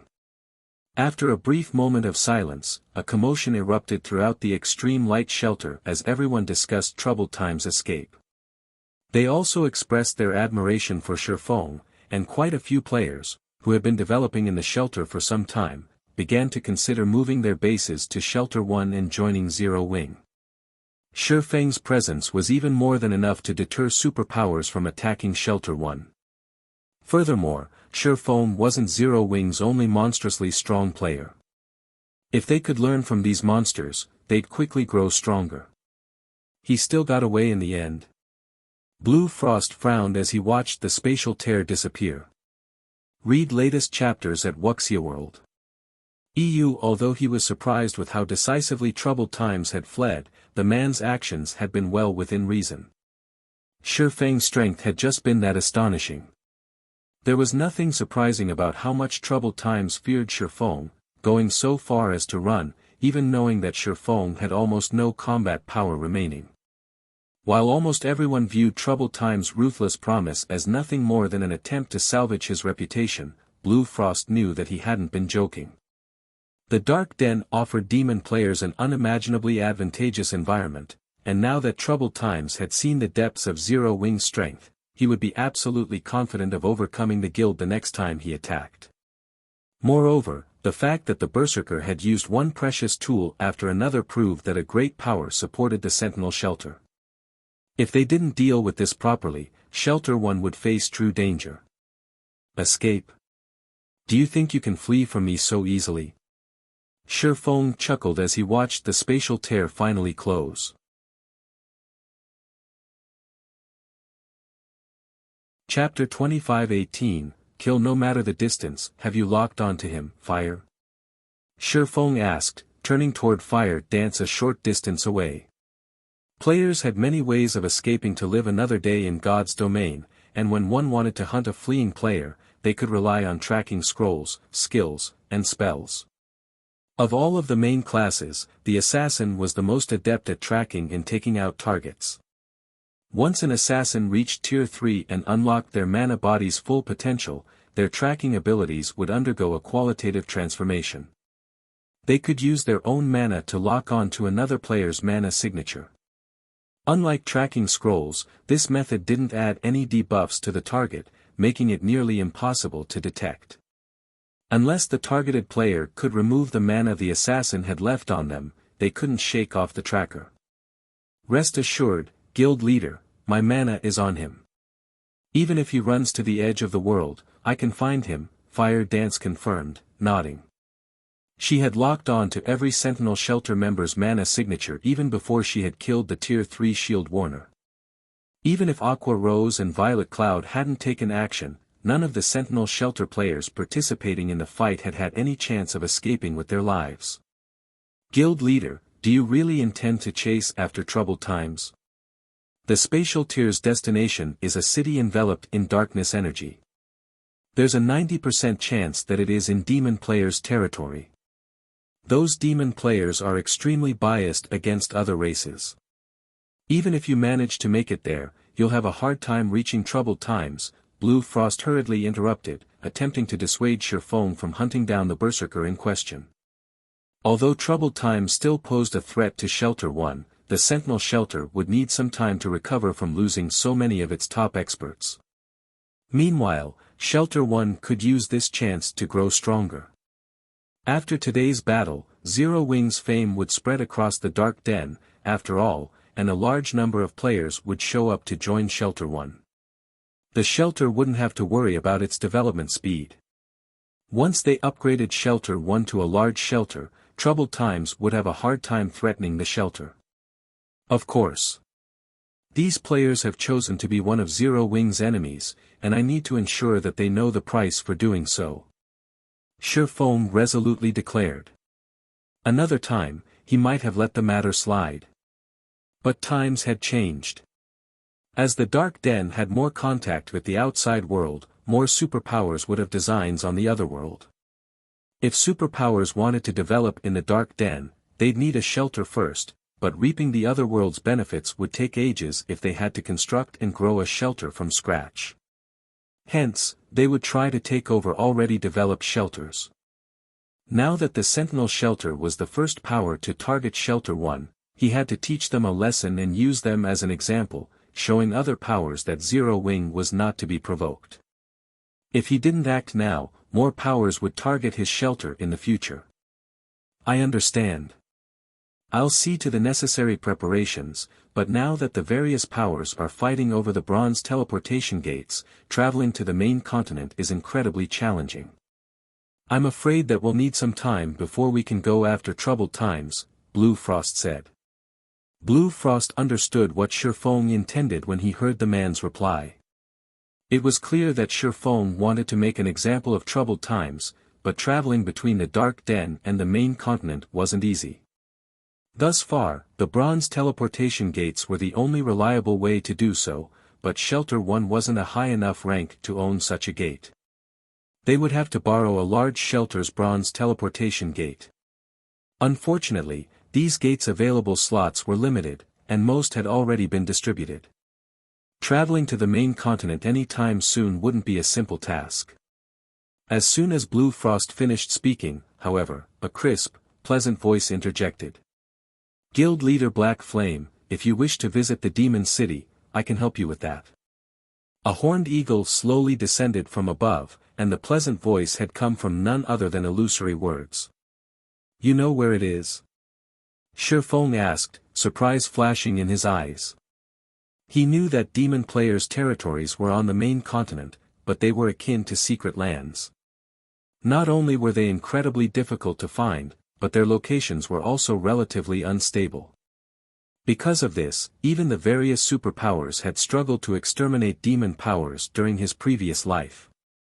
It would be more precise to say that I came from that city, Illusory Word said, smiling. If that's the case, what's your price?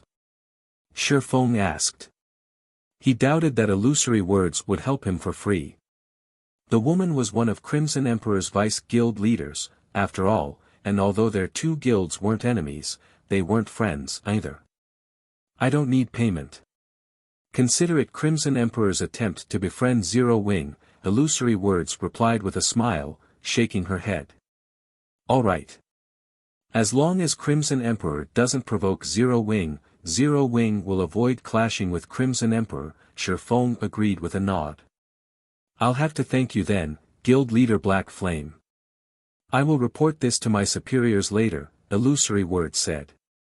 She breathed a sigh of relief the moment Shifeng agreed to her proposition. Before you go there, however, I must warn you. Demon's Heart, an up-and-coming dark guild, rules over that demon city. The guild had been developing rapidly in the Ten Saints Empire. It's almost like it just appeared out of thin air. Even the Super Guild Battle Wolves has suffered heavy losses against Demon's Heart. Since Troubled Times has the city's coordinates, I assume that he has quite a close relationship with the Dark Guild. That Demon City happens to be Demon's Heart's main headquarters. Demons control the entire map, in fact. The demonic residents target and attack any non-demon player they find. You should avoid exploring too much of the map if you wish to slay Troubled Times. While Illusory Words had explained the situation, Blue Frost, who had initially approved of the hunt, revealed a grim expression. They might not have had an issue if Troubled Times' relationship with Demon's Heart had been only on the surface, but it'd be a different story if he were close with the Dark Guild. Even super guilds had a headache when it came to Demon's Heart. If Troubled Times hid within the Dark Guild's headquarters, trying to hunt him down would be suicidal. Demon's Heart. So, that's why he was so confident. Realization dawned on Shifeng. Read latest chapters at Wuxia World. EU Demon's Heart had been one of the 6 great dark guilds in God's domain during his past. The entire guild consisted of demon players, and although it didn't have as many players as other superpowers, every member had extraordinary combat power. Ordinary players had had no chance against them. Many super guilds had suffered huge losses at the hands of Demon's Heart back then. The Dark Guild had even slain several super guilds' guild leaders. It was practically as powerful as the 5 great super guilds. As far as Shifeng could remember, Demon's Heart had begun to grow stronger around this time during his previous life, too. If Troubled Times thinks he can take Zero Wing on just because he's got a powerful backer, he is sorely mistaken. When Shifeng recalled Troubled Times' bold exit, he sneered. He turned to Illusory Words, asking, Vice Guild Leader Illusory, how many people can you help me transport to the main continent? I don't have many slots available. May I know how many people you wish to take with you, Guild Leader Black Flame? If I don't have enough, I can borrow some slots from other guilds, Illusory Words offered after giving the matter some thought. A little over 300. Chapter 25:19, Descending Toward Demon Territory, over 300? Illusory Words could not help but be stunned when she heard how many players Shifeng planned to take with him. As far as she was concerned, Feng would be lucky to take 20 experts with him. They were talking about infiltrating demon territory, after all. Not only did powerful monsters wander the map, but there were also many powerful demons and demon players in the area. Human players wouldn't make it to the map without Demon's Heart's permission. Even Tier 3 experts would have a hard time surviving in the map. Once a human player was discovered, they'd be persecuted by an endless number of demon players. Meanwhile, one would have to be stealthy and wait for the opportune moment to strike if they wanted to slay a specific player in the map. Feng, however, wanted to take over 300 players with him on his hunt for troubled times. Evading detection in demon territory would be nearly impossible with such a large group. Are you not capable of transporting so many people? Feng asked when he noticed Illusory Word's astonished expression. Since he was heading back to the main continent, Feng couldn't leave the Hell Legion stuck in the Dark Denver. Moreover, he wanted to make an example of troubled times. If he killed the Berserker off in secret, the man's death wouldn't become the deterrent he wanted. He needed the kill to have enough fanfare that it would prevent other powers from targeting Shelter 1 in the future. Although demon territories were akin to forbidden lands for ordinary expert teams, his was no ordinary team.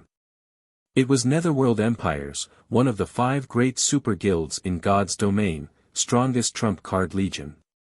The very idea that the Hell Legion couldn't move throughout demon territory was a joke. It's possible, but I'll need some time. Would you be willing to wait a while, Guild Leader Black Flame? Illusory Words asked after snapping out of her daze.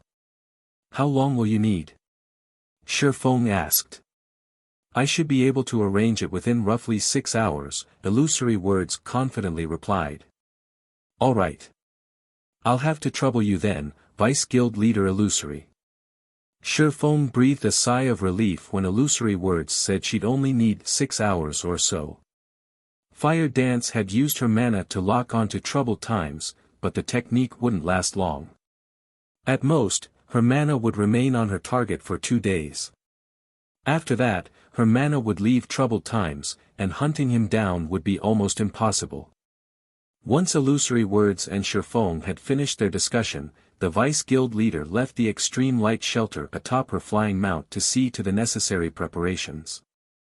Meanwhile, Feng led Blue Frost and the others into the shelter to rest while he waited for Illusory Words to contact him.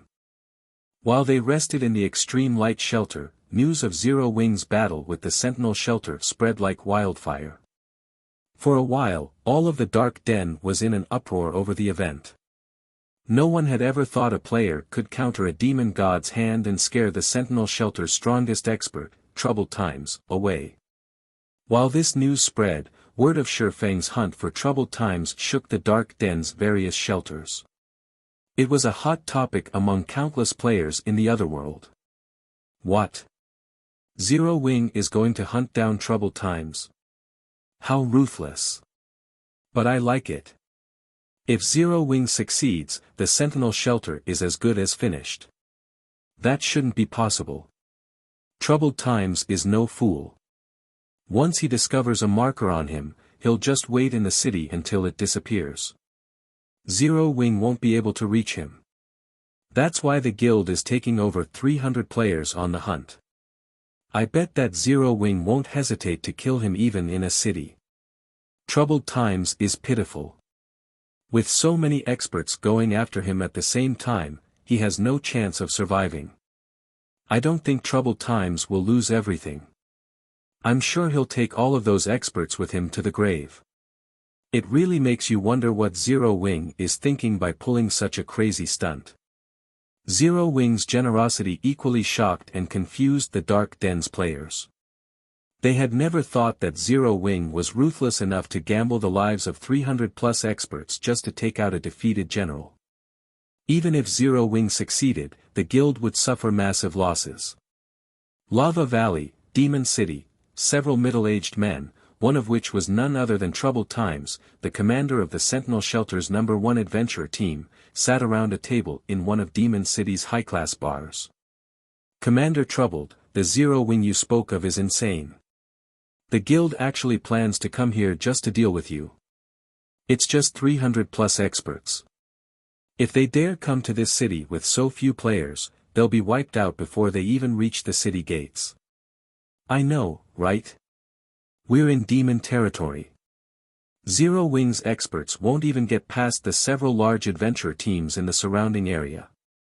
Even if they're lucky enough to make it here, Demon's Heart controls this city. Even dragons would have to lay low here. When the middle-aged men around troubled times heard this, they all laughed. The Sentinel shelter was no match for Zero Wing in the Dark Den, but it would be a different story in Demon City. Even if Zero Wing's 300 plus experts magically appeared in the city, they couldn't touch troubled times. Attacking a player in Demon City meant declaring war against Demon's Heart. Right, Elder Heart, when will Vice Guild Leader Light return? Troubled Times asked a level 108, tier 3 elementalist. Does he need anything of me?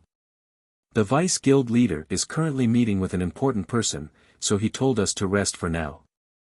He's already commissioned the city's large adventure teams to deal with the Zero Wing issue, rest assured. I doubt you'll even get to see Zero Wing's experts by the time this has been settled, the elementalist named Furious Heart replied, smiling. The city's large adventure teams are getting involved. The news allowed Troubled Times to breathe a sigh of relief. Demon City's large adventure teams wouldn't be able to harm Shifeng in the outside world. At best, they might take out Zero Wing's other experts, but in demon territory, non-demon players were severely suppressed.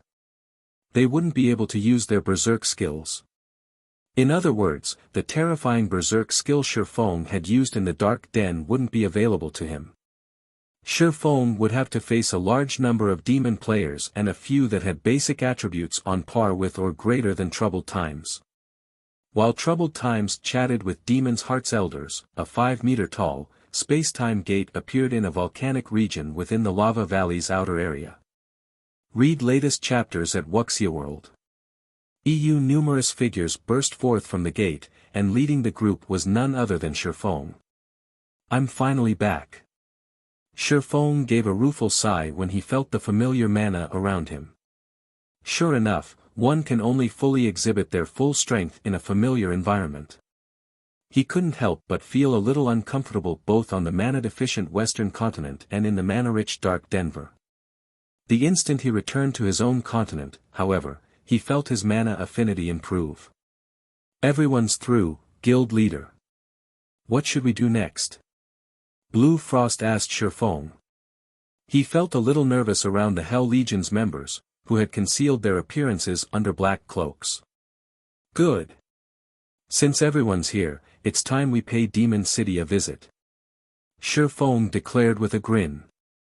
He then had Fire Dance lead the way toward Troubled Times. You're tuning in to the Han Li's Wuxia Chronicles YouTube channel. We're so grateful for your support, and don't forget to subscribe to join us on this incredible journey through captivating stories. Your generosity through donations truly makes a world of difference, as it's the primary source of revenue that allows me to expand and enhance this channel for you. Thank you from the bottom of my heart for being a part of this adventure.